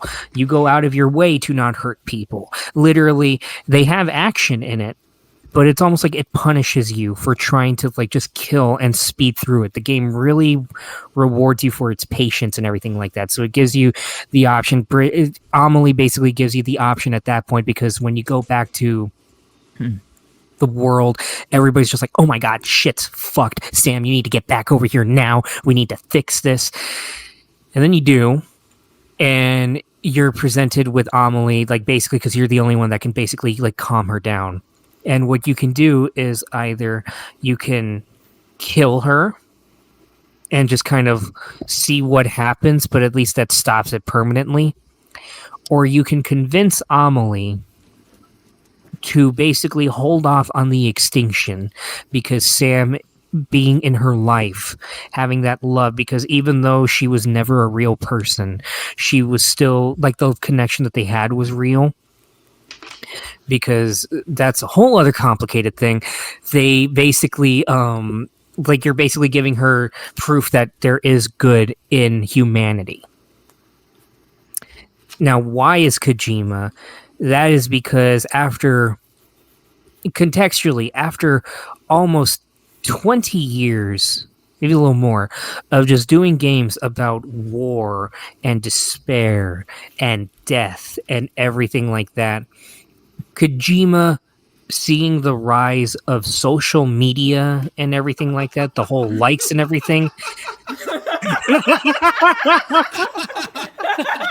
Pringle, that is the funniest comment of the night, honestly. Kojima basically off of that. Umbreon, you're so on point. It's not even funny with that. But God, there's so much. But okay, so yeah, with the rise of social media and everything, Kojima was just like, man, we're like losing ourselves. So this whole game, the reason why is because he just wanted to make a game about the good in people. That's why one of the best things about Death Stranding is its multiplayer aspect, which isn't even a multiplayer thing, but basically you go into the world, you build structures, and once Yeah. you connect the You chiral leave them network for and you get people. people do it, yeah, you leave them for people. And likewise, what they leave behind with you. You basically help people create structures so that way you can get around easier. It's a way of connecting people and getting people away from just like constant like despair. And especially, I happened to play Death Stranding for the first time during COVID, during a really rough time. And the thing is, with that, it's one of those things that you never expect to like, but you just got to give yourself that patience. It really is one of the most pacifistic games, and I think that's by design that he wanted to do. I Now, left a ladder for somebody in the early part of the game. I left a ladder for somebody, and apparently they liked it and gave me like some likes and shit. Because that's what you do. It incorporates social media aspects, which is weird given And the the themes. likes- But like, and the likes don't do anything. It's literally They just don't like do the anything. satisfaction of knowing that you helped somebody. Yeah. yeah, It's kind of wholesome in a weird way. Although there are some people that you deliver to that you're just like, okay, can you just fuck off forever though? Yeah. Like the novelist son that's obsessed with fucking like squash or some shit. Can you just like shut the fuck up? But that's beside the point. And it reminds me of Journey in that sense of like, you know how in Journey when yeah, you interact with other players and stuff, that's what it reminded me of a little bit. And I gotta admit, I'm one of those people where if I see a ladder left by another player, I'll just give it like all the likes that I possibly can. because So- like, they left it there, and it's like, Yeah. oh, you know what? They're helping. Yeah. Their heart's in the right place, Yeah. and Even oh, if they didn't place it in the right place like I did, I probably didn't place mine in the right place. That's fine. and I'll give you this, Kiona. You do get a motorcycle. You do. You Yeah. do get a motorcycle, but you can't use it all the time. You get trucks, but you can't use it all the time. One of the most pointless things that they did in the director's cut, and even then it's not even a director's cut, that's a whole other thing. They added racing, and you get a roadster. It goes fast. That's Unlike Norman Reedus's little legs. that's as much as I can divulge now, because as you can see, this is a rabbit hole that only gets deeper and deeper. I haven't even talked about Mads Mikkelsen's character Cliff Unger. I haven't talked about Mama and Heartman, played by fucking Margaret Qualley and Nicholas Winding Refn, respectively. I haven't even talked about like all the terrorism. Brock and Kiona only got the smallest glimpse at Sam's backstory, and that's another thing. Sam has actophosmophobia, I think, which is the fear of touch. Oh. So like literally he can't connect, and that's like a whole thing, like connection. I haven't gotten into Fragile and the whole double play with her fucking character, because of course every fucking thing in this goddamn game is a pun within a pun, wrapped in like some sort of like proverb or Enigma. some shit. Hands is a constant motif. They call it the chiral network. That's Greek for hand. And yes. And then they got fucking, even in the game, it's carried over into the second game with Spanish. Someone gave Kojima a Spanish dictionary, and he's carrying it over, and I'm so excited. So he went from the Taito Kubo school of Spanish. Yes. Yes. God damn it. But that's what I got for this installment. I have one last question just to transition us into the movie segment. Okay, I'm excited. How the fuck are you gonna like condense all that into one live action movie and one anime film? I am so glad you asked that. You know how? And Kojima has not. talked about this. They're not, because it's not going to follow Sam. Yeah. Everything that I just told you is unique only to the games. Kojima Please said, make it Die Hard. nope, it's going to be its own separate thing in the same world. Okay, so they're pulling the Until Dawn. Yeah, they're not going to... You're not going to get Norman Reedus and his baby That's the same fetus. quality, mind you. You're not going to get like Princess Beach on there. If anything, I would expect with the way Kojima is, and at least in terms of oversight, I haven't played all of Metal Gear Rising, but at the very least, you'll still feel his fingerprints all over everything. You may expect a lot of film references. Yeah. I just need them to advertise the game within the movie. They will. I'd be surprised if they don't. Oh, they totally will. Got a lot of Tomb Raider things that are a little bit close. So, Tomb Raider 7, or 12 technically on this. The next mainline game is codenamed Black Diamond. Will be the official title is to be determined. Underwent a major overhaul in summer of 2023. It's going to launch in May of 2026 with a potential delay or early to avoid being so close to GTA 6. Of course. Society of Raiders leaks was an experiment to measure the fan interest in another title. Remasters, the legendary anniversary of Underworld Remastered is set to launch on February 14, 2026 with potential alternate release dates. The delays may happen. The live action, the movie, supposedly, Sophie Turner, Game of Thrones, will indeed still star as Lara Croft in Phoebe Waller-Bridge's live action adaptation. I guess that's still happening. Daisy Ridley from Star Wars was considered as a top candidate, but didn't work out due to scheduling conflicts and health issues. That's a shame. Yeah, apparently, because she literally looks like she'd be perfect. She literally would have been great. Yeah. Yeah, her or she voiced her in the animated series. Haley Atwell. Haley Atwell, thank you. Yeah, she'd have been perfect too. Apparently, it's going. Sophie Thatcher. Sophie, that wouldn't have been bad either. Oh, that would have been good. Yeah. I would have liked that. Yeah, the filming begins in July. The script has been heavily revised to balance Survivor and classic era elements in an effort to unify this Laura as one. The Netflix anime, Legend of Lara Croft Season 2 is set to premiere in October. Nice. Which, that was really fucking good. If anyone has not watched that, it's awesome. It's really fucking good. It's one of those things where Netflix thinks because it's animated, it's an anime. Yeah, it gets annoying. Yeah. They advertised that and not Devil May an Cry anime. as animes, and then they were just animated shows. They were My animated favorite series. anime is Gravity Falls.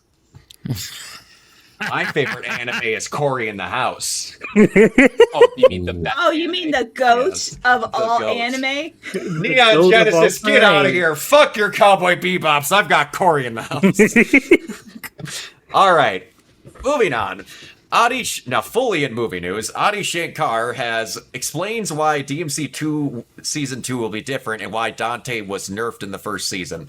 He basically says that Dante they wanted to show growth of a character getting better and more experienced and turning into the badass Dante that everyone wants, which you're going to get and all that. I finally watched it, by the way. Did you like it? I thought it was good. I didn't love it, but I thought it was good. Yeah. It's one of those things where the only thing that people didn't like is, like, even with an inexperienced Dante, it is explained to where Devil May Cry is a slasher fic, but you're the slasher. So having him be held by cuffs when this guy has the capability of fighting gods gets dumb. Even when he's younger, he does stuff like this, but it is what it is. And for future reference, when you're making video game adaptations, don't say the game mechanic out loud as a thing. Oh, God. God. When they said Dante had to pull his devil trigger in the show, I What? wanted to puke a That was a little. little weird. It's like in The Only- Last of Us Season 2 when Dean is just like, Ellie, use listening mode. You know, It didn't happen. Use the nails to craft the shiv. oh my god. You know, that legit. I guess maybe it's because I write and I pay attention to this shit. Like, that is just some anime ass fucking bullshit. Like, and even in anime fucking annoys me. Well, it's like they're at least saying like Craspin Big Bang, blah blah blah. But no, this guy in a Universal bunny. Steel. Yeah, Yeah, this guy in a bunny costume goes, Dante has to pull his devil trigger in order to access his. You are not. I know, college that's like professor, you're like you need instead of to, yelling at a tech, and also Josh, appreciate the Inuyasha reference Yes. so hard. All right. Now, people had some problems with what Adi did with Devil May Cry. So it's good he did something that, a lot of people don't care about. Adi Shankar has openly admitted that he now has the rights to Duke Nukem. Good lord. And that Hooray. scares the hell out of me because I am terrified of what he's going to do with that. Wait. In an interview with Esquire, Adi Shankar announced that he has acquired the rights for Duke Nukem and will likely be adapted in an animated series similar to Castlevania or Devil May Cry. In the interview, he states that he purchased the rights from Gearbox. He describes his vision for the character as a as a middle finger to everybody. When Duke Nukem blew up, a bunch of people sat around trying to turn it into a brand when it's just a middle finger. Duke Nukem can't be made by a corporation because the moment a corporation makes Duke Nukem, it's no longer Duke Nukem. I don't intend on having anyone tell me what to do on this one. I'm sure that will go great.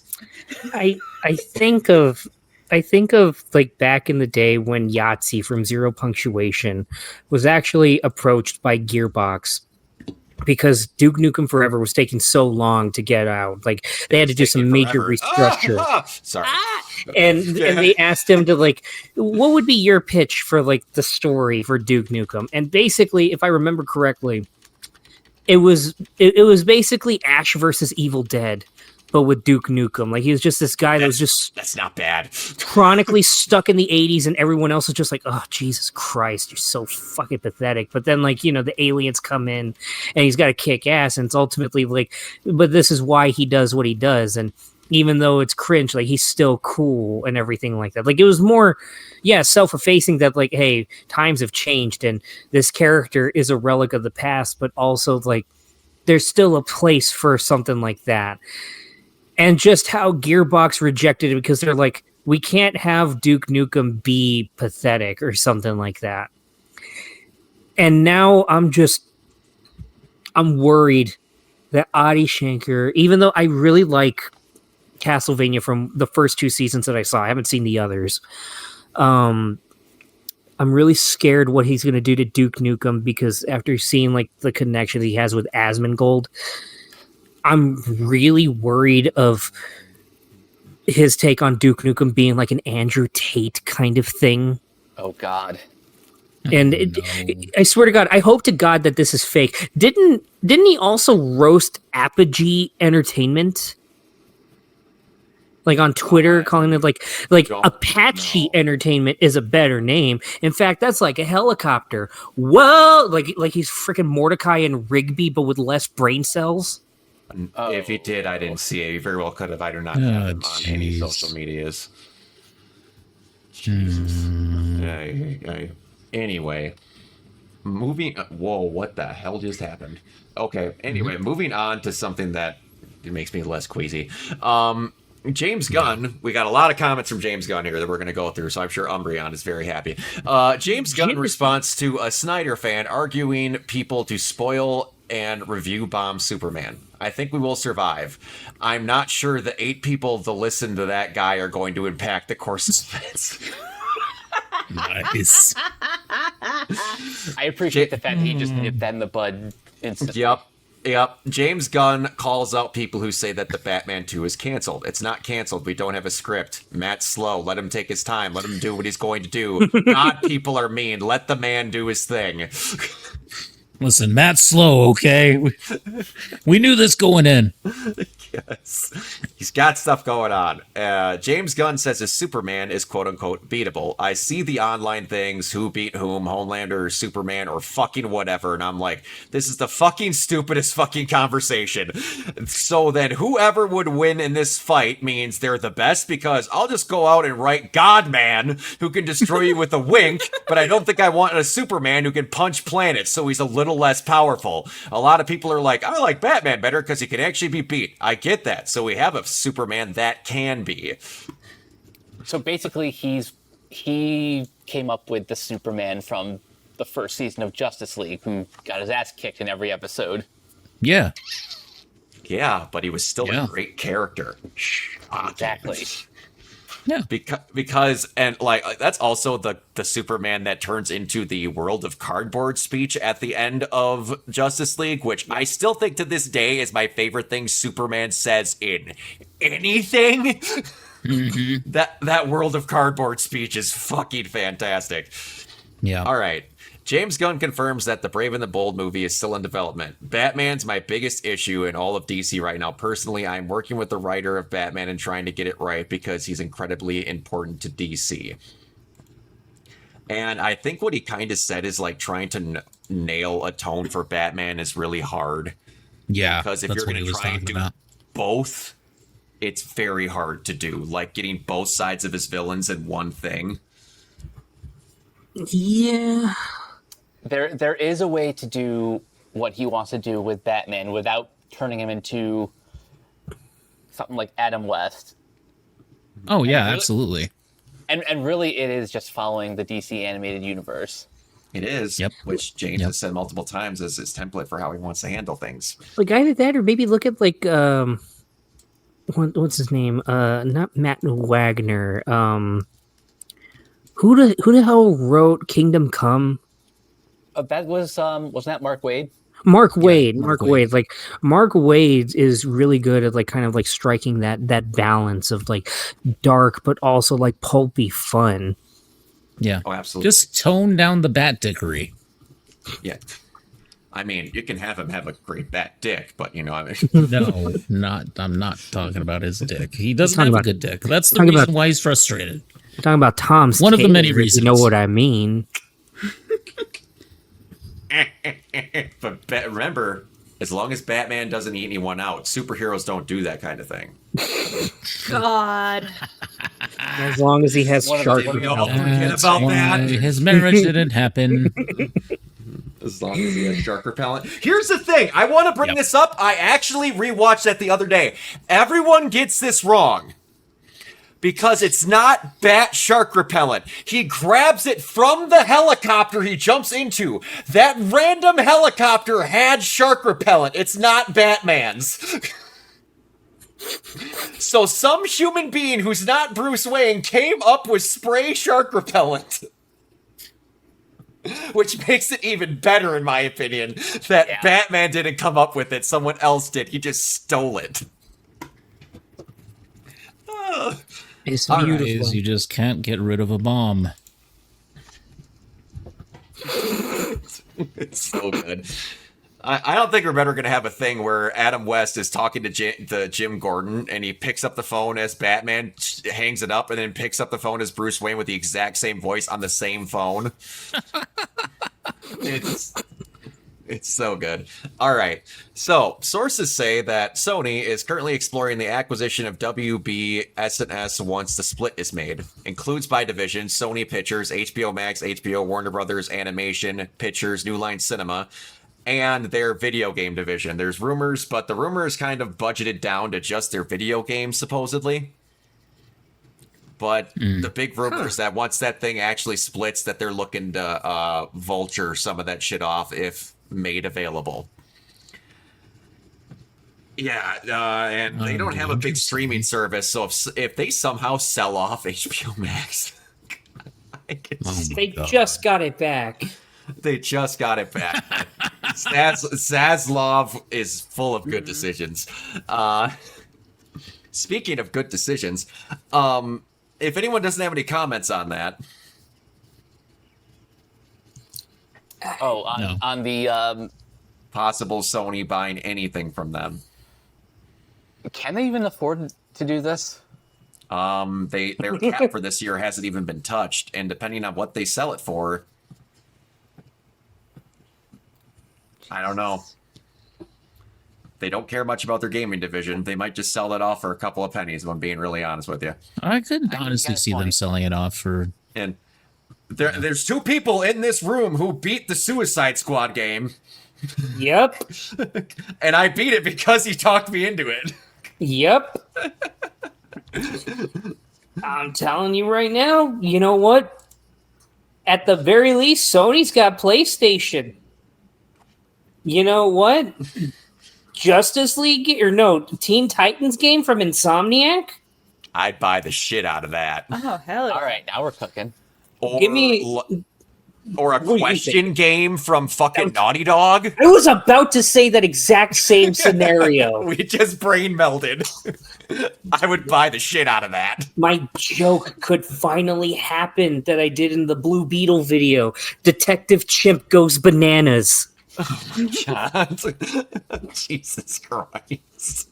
That would be phenomenal. All right. So the Lilo and Stitch director defends the ending. Oh boy. I've had some time to think about this. I do think that a fair amount of people who are dunking on the premise have not actually seen the movie. We wanted to tell a story that's honest and what it means to lose everything and still find a way forward. People do get left behind. I'm wearing a Star Labs t-shirt, if that's what you're asking. So he's defending the ending of Lilo and Stitch, saying people do get left behind when the entire premise of Lilo and Stitch is that no one gets left behind. Right. I But mean, the if this people was an original movie, Don't like, know yeah. what's going on. But yeah, it kind of defeats like the whole fucking point. Like, fucking Ohana. Like, why? It just like.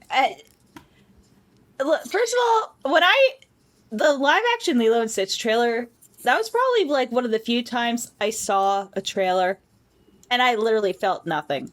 Like, not anger, not sadness, just nothing. Just pure, utter, like, white noise in my head. Just not a pulse in my body. Just nothing.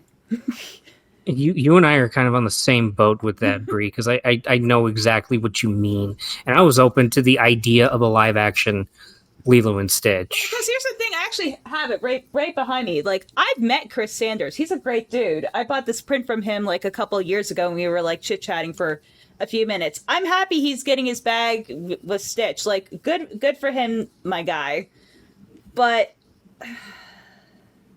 my thing with that is when people in my writer group are freaking out about like what happened, and like, the fact that Gantu's like not there, which they're like, oh, it's for reasons for the plot. I'm like, no, because this was a Disney Plus thing and you don't want to fucking spend money. Like, let's be honest with ourselves here. Like, and that's the reason why they have like real people disguises and they're not whole CG. I'm like, you cannot pull the wool over my eyes. But even still, like, most of the remakes aren't good. Like, there's some I will like die and like defend, like Cruella.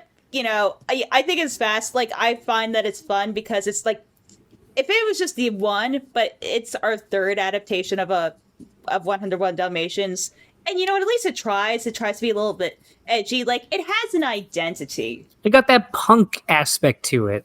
Oh yeah, and that soundtrack. And it's so ridiculous and like self-aware. Like, the people are freaking out of the Dalmatians. It's like, come on, like, this is not meant to be taken seriously. Like, Cruella is the Wicked of 101 Dalmatians.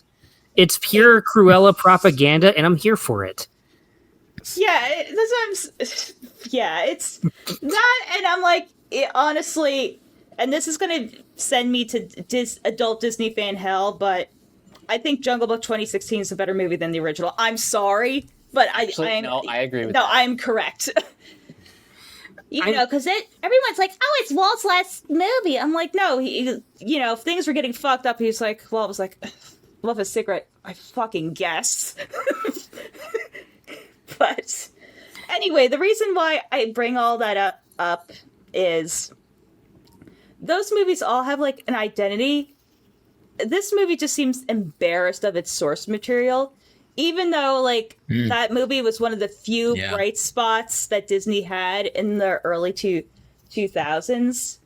And the fact that you just clearly so fundamentally don't understand, like, even like the obvious stuff, where they kind of tone down, the stuff about like the tourisms, because, oh, that's going to look pretty bad, because we have Aluani, like, oh, like, we're contributing to the problem, cut that out.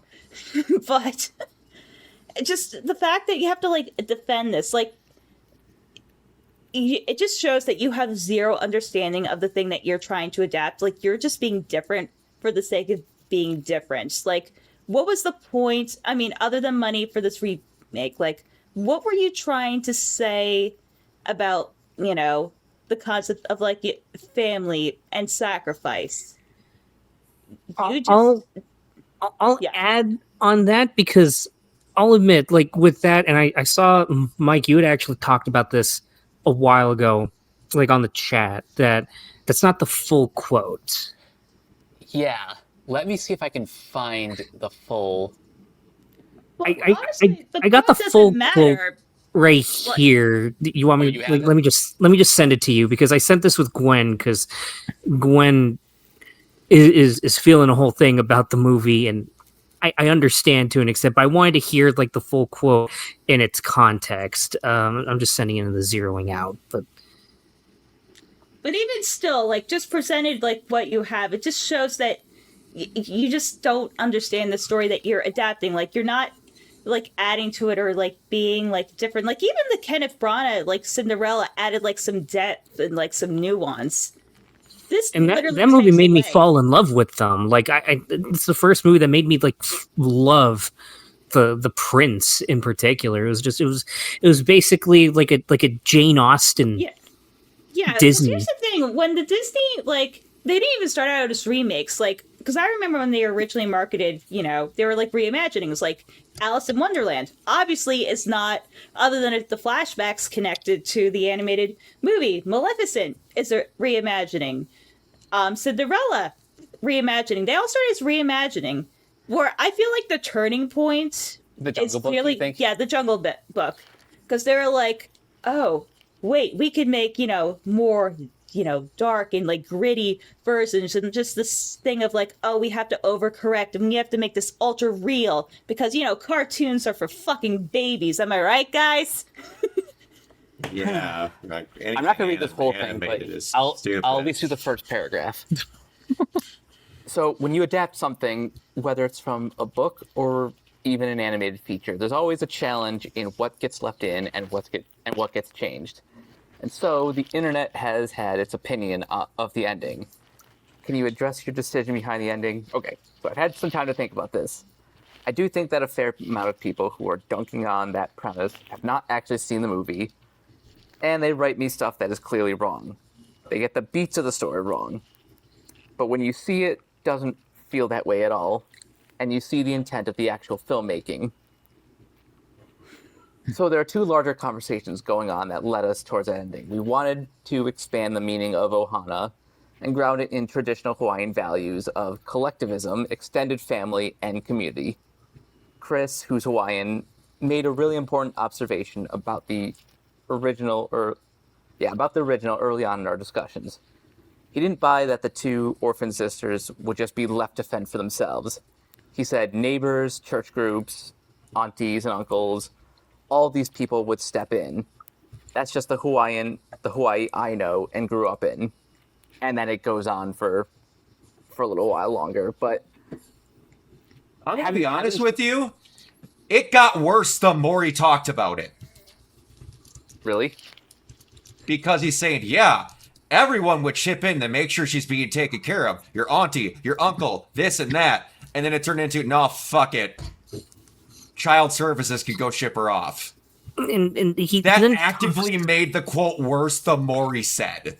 he then talks about like and I don't know, maybe Kiona, like you have like a perspective on this because of the fact that you're from Hawaii, but like it says like a lot of Hawaiians who've seen the film have picked up on that reference to Hanai, and they love that. It's this uniquely Hawaiian answer to the question of who shows up when things fall apart, and that idea of informal adoption. It shows the broader community's willingness to sacrifice and do whatever it takes for these girls and for their ohana.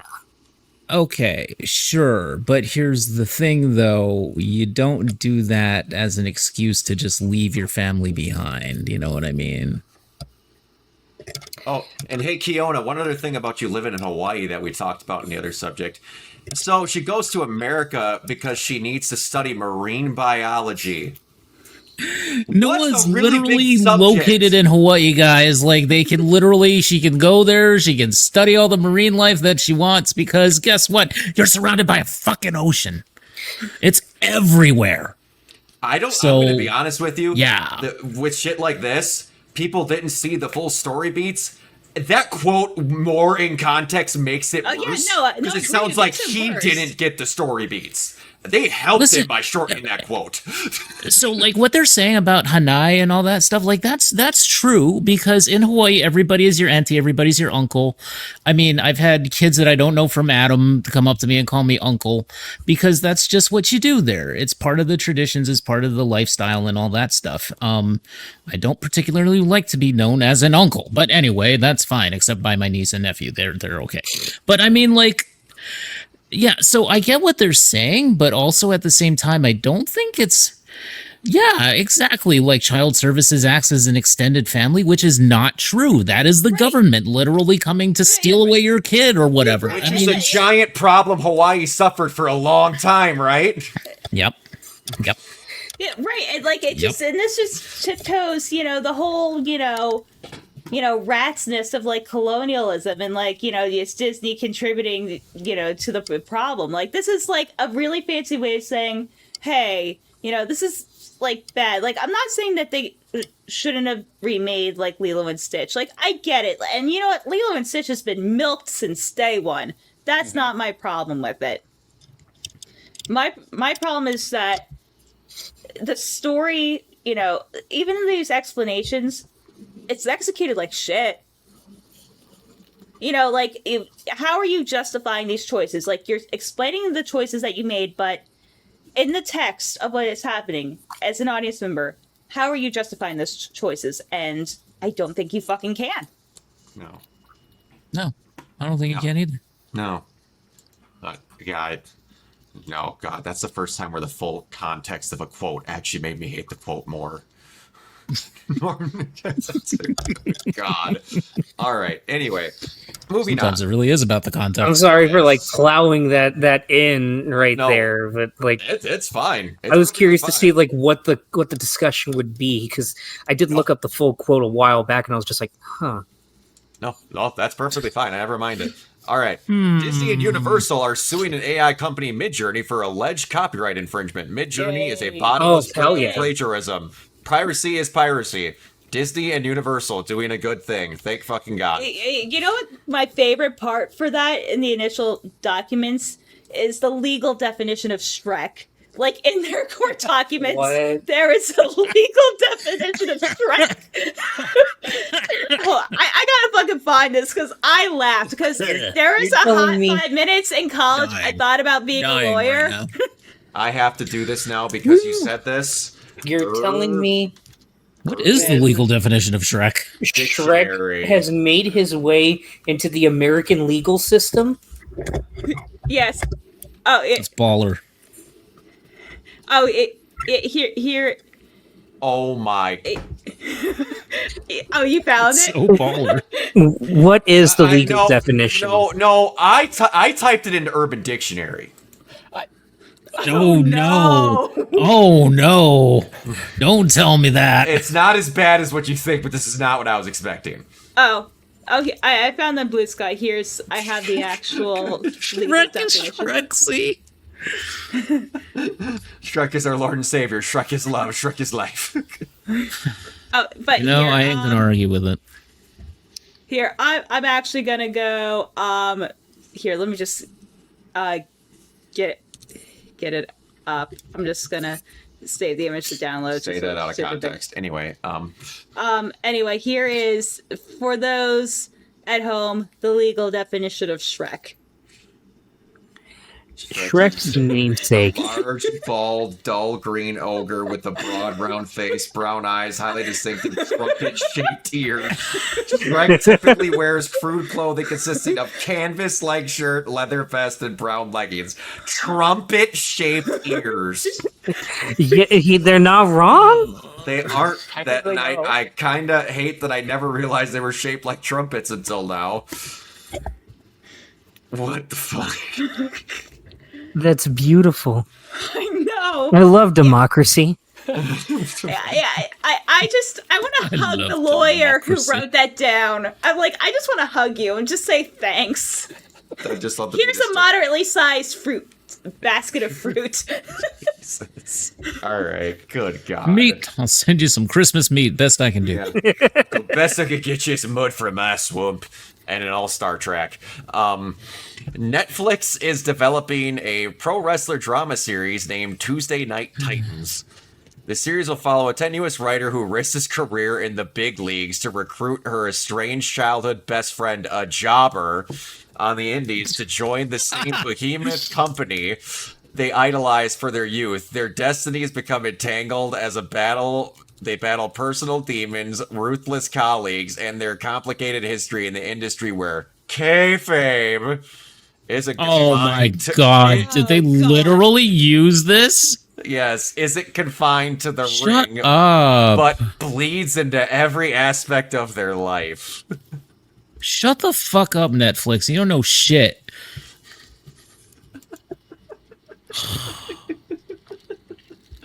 I know some- Kayfabe bleeds into every aspect of their life. I feel like that show is good, but some marketing executive had to write that, and it's not good. Oh. A jobber in the indies. Well, to be fair, that is how you describe wrestling to people who don't know it. It's described very badly, but It does sound like it was written by someone who, that looks like it was wrote by ChatGPT. yeah. Yes. But all right, this next one I just had to get because the way he described it was fucking hilarious. Diego Luna took his blaster from Andor set home to the airport when he was hungover and got stopped by security. "Quote unquote, I could barely speak English. My eyes were red, and then everyone wanted to touch it." That's my Thursday night.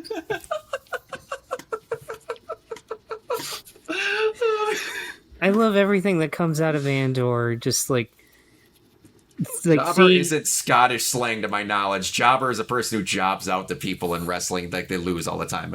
Hey, you were saying, Josh? just the fact that Andor's basically broken that chud Star Wars theory on YouTube, and the whole thing that came with Diego Luna and like him wanting to touch Jabba. He's just like, "Oh, I just want to feel Jabba." And now this, where he just took the gun. It's like, in all fairness, it's a great gun. I'd want that gun too. Oh, same. I would always love And- to and touch this is Diego America, Luna's baby. thing. Dear Lord. My eyes were puffy and everyone wanted to touch it. All right. James Gunn reveals he told Marvel Studios he won't put Thor in Guardians of the Galaxy 3 despite the teased team up at the end of Avengers Endgame. "I don't want to have Thor in Guardians. I don't want to do a movie with Thor. I don't understand the character that much." That explains the opening of Thor: Love and Thunder. It does. Just goodbye. Goodbye. Respect.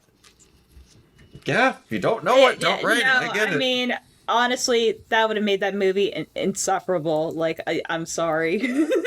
Yeah. All right. Something I didn't see on my fucking 2025 bingo card was just in Roman Warriors Armor Legend Samurai Troopers is getting a sequel anime announced for January of 2026. Please tell me this is going to air on Toonami.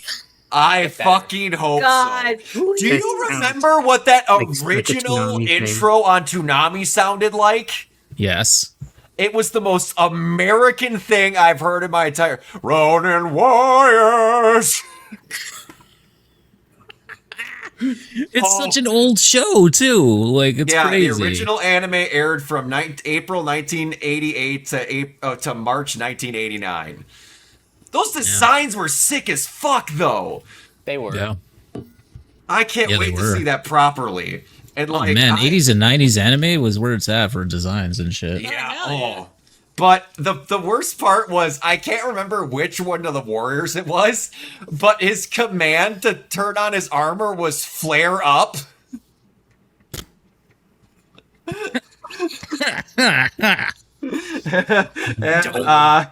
And let's not do that again. Yeah, let's Yeah. please not do that. All right. Your whole prospective audience is having a lot of flare-ups, so we don't need to be reminded. Yes. All right. And the last one, since this was 2 weeks, we kind of got past it and ran into it. But on the other, Triple H reportedly made the call to have Jey Uso lose the World Heavyweight Championship as he wanted to have Gunther versus Goldberg for the title. This match is set to take place on Saturday night's main event and will go head-to-head with AEW All In. Well, I can tell you which one I'm watching. Yeah, like I say, No, it's not AEW. That's a No. lie. I wouldn't watch them. I don't want to pay for them. I want to watch the train wreck that is going to be that match. Yeah. Because Goldberg was one of my favorite wrestlers when I was younger. And now he's old. He doesn't Now have he's it in him Oldberg. anymore. He's Oldberg, exactly. Remember when he was what match was that where he headbutted the door and busted himself open before he got to the ring? He did a lot of those. I Did a lot of those things where he would bust himself open or like injure himself. or how he almost killed the Undertaker with a jackhammer Yeah, in he one of didn't his know. last matches. And no, I don't mean he used a jackhammer. For those that don't watch wrestling, No, he didn't use an actual jackhammer to try and kill the Undertaker. It's a move where you hold them up by their head here and their legs in the air and then drop them on their shoulders, but he almost dropped them directly on his fucking head. Yeah. So, Well, you know, Bill Goldberg, always looking out for the other guy. the former Atlanta Falcon, Bret Hart's favorite wrestler. Mm-hmm. So, yeah, Bill Goldberg. that's all I have. Is that paying off the time that Gunther actually came out there and was talking to Bret Hart and literally said that, you know, you were my favorite wrestler except for one other guy, Goldberg. I thought it might be. I don't know. Because for the longest time, when Bill Goldberg's contract ran out, he said he wanted to have one retirement match, and he said he'd be okay if he had it on the Indies, but like it never fell through. So then he's like, I wouldn't mind having it in WWE, but I don't know if they'd have me back. And now I believe this is going to be his last match. So, Well, yeah. So how long are they going to have Gunther have the title again if it's just for the... Can you imagine if Goldberg beats him and then Jey beats Goldberg wins. Yeah. What do you do? Have Jey Uso win it off him? No, we want to... Oh, man. You know what would happen? The ultimate kick in the pants would be Goldberg beats Gunther, Jey beats Goldberg, and then Seth cashes in on Jey. Yeah. oh, that's totally what would happen. Oh my god. Yeah. I hate It'll it. happen. I hate it. I hate it. I hate it so much. Oh, yeah. But, yeah. If anyone doesn't have anything else, that's all I got. All right. I think that's Yeah. about it for I me, mean, man. this is like Yeah, this was a big one. This was a big one. We weren't gone for 2 weeks, so it's not going to happen for a while again. I'm just glad. we I'm got still Josh in here. I'm still mind blown at the fact that Die Hardman's name is John McClane. Plain. Yeah, I'm not going to get over for that. Like, in my brain, I was like, is it going to be John Die Hard? Is it going to be Bruce? I thought it was going to be McClane? Bruce Willis. I John really thought it was going to Willis. be Bruce Willis. You know, the Kojima has an easier time. He doesn't have to worry about all the copyright shit that Araki does because he just uses real people's names. Yeah. or he And just you- makes it up like, you know, bright side starshine. I don't know. I mean, there's what I think in one of the Metal Gear games, there was a guy named Hot Cold Man. Yeah, there is. And there's also a moment where if I'm remembering correctly, in Metal Gear Solid 5, where you get the bionic arm and he punches someone and it makes the sound effect from the $1 Million Man. Yep. Yeah. The best is still Metal Gear Solid 2, Sons of Liberty, where I think it's actually is. I don't think it's a meme. Like I think it's literally like there's Vamp played by Phil Lamar. Yeah. He's got all the characteristics of a vampire. He sucks blood. He flies. He walks on the ceilings and everything like that. And Ryan's just like, I got it. So he's called Vamp because of the characteristics of a vampire. And then Snake as Iroquois Pliskin says, no, he's called that because he's bisexual. God damn it. God damn it. It was 2002, just before 9/11 when they recorded it. It was a different time. Fuck! I never knew that line was in there. You know, now, whatever, which by the way, if everyone doesn't know, I'm bi, like, the only thing, when everyone says that, the only thing, like, the vibe of that just reminds me of that Newsweek article, bisexuals. Is it a new sexuality? Is it new? It's just, everyone's in, like, suits. They're all looking at it through freaking kaleidoscopes, looking at it, or picking at it with petri dishes. Is this bisexuality? Yeah. Oh my God, Brock, have you ever seen it? Yeah, It's hilarious. I have. I just anyway. I'm so happy that this is the first one that I got on for this show. You have proven to me, Josh, that if I ever want to do a full playthrough of the rest of Death Stranding, I'm gonna have to be really drunk or very high. The thing is, you can't even do that because you got to pay attention to the walking. Because if you step on the red or the yellows, you might trip. I'm pretty sure that I could. Right. Look, officer, I can walk in a straight line, I swear. Bust out the PS5. Let me prove it to you. I guess this isn't piss, it's Monster Energy. Oh, jeez. All right, let's get on out of here. Josh, where can everyone find you? You can find me on YouTube via 2 channels. You can find me on YouTube at JoshBoy64 when I am not being hacked by crypto bros hawking like Elon Musk and JD Vance shit. I got a video coming this week, God willing, finally, where I discuss my favorites and least favorite films that I saw last year for the first time. There's a whole segment dedicated to Megalopolis. Do not worry. It will shock you. And you can find me at Cursed Cinema Cubed, which is another channel that I run with my friends Gwendolyn MJ Stone, as well as Steve from Chimera Films, another YouTube video essayist. Like I mentioned earlier, we got 4 episodes out with Madam Web, Megalopolis, Transformers, The Last Night, and Hold Your Breath. We've got a lot more coming soon. As soon as I finish up with my video, we will have an episode within the next couple of weeks with Streets of Fire being the next movie that we watch. Ooh. Nice. And you can find me on Twitter at JSH Lozano.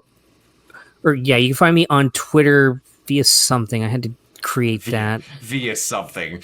It's I wish you could just get the Twitter handle something. Lozano at Lozano Josh 11689. That is me. I had to open that up for emergencies with YouTube.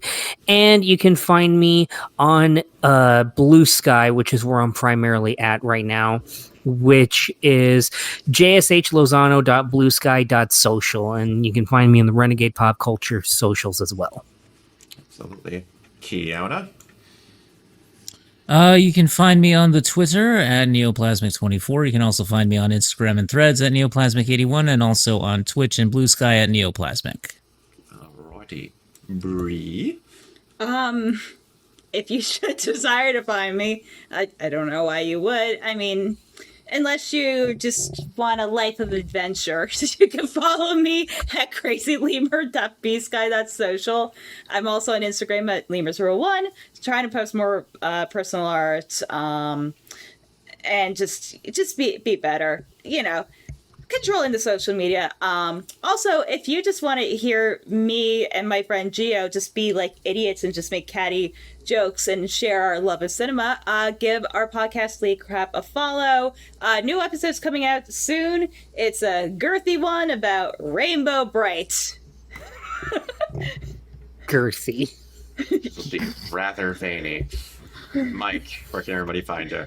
You guys can find me on various social media sites at Captain K42. You can check out my quick thoughts on letterbox.com/CoachK42. And you can follow Renegade Pop Culture on Facebook and Blue Sky at Renegade Pop Culture. You can also find us here on YouTube, on Podchaser. Consider supporting our Patreon at patreon.com/Renegade Pop Culture. Listen to all of our podcasts on Spotify, Apple Podcasts, or wherever you listen. And last but not least, everything can be found at renegadepopculture.com. You can escape, so do we. Absolutely. You can find me everywhere at Organoid Zero, mainly on Twitch and YouTube. Later this week, I will be live streaming depending on when this comes out. If you see it past this, then haha, I'm seeing you from the future. I will be live streaming that Capcom event. Looking forward to seeing more of RE9 because I'm a slut for everything Resident Evil and I need to see it first. If you want to follow me on Twitch and YouTube for the most part, I will be finishing up The Last of Us and going into Steel Seed. I'm pretty excited about that. Speaking of my Twitch, if you are interested in Ghost of Yotei, I will be doing a giveaway on October 2nd at midnight release of the game. All you need to do is be subscribed and be watching during the giveaway. Yes, Manny, I'm talking about you. I'm going to call you out every single time. And if you're into cosplays and such, you can follow my Instagram at Organoid Zero. I will be going to 2 more cons this year that I'm cosplaying at, if I remember correctly. Yeah, so look into that. So that is the end of the podcast. Until next time, we will see you all later. Bye. Bye.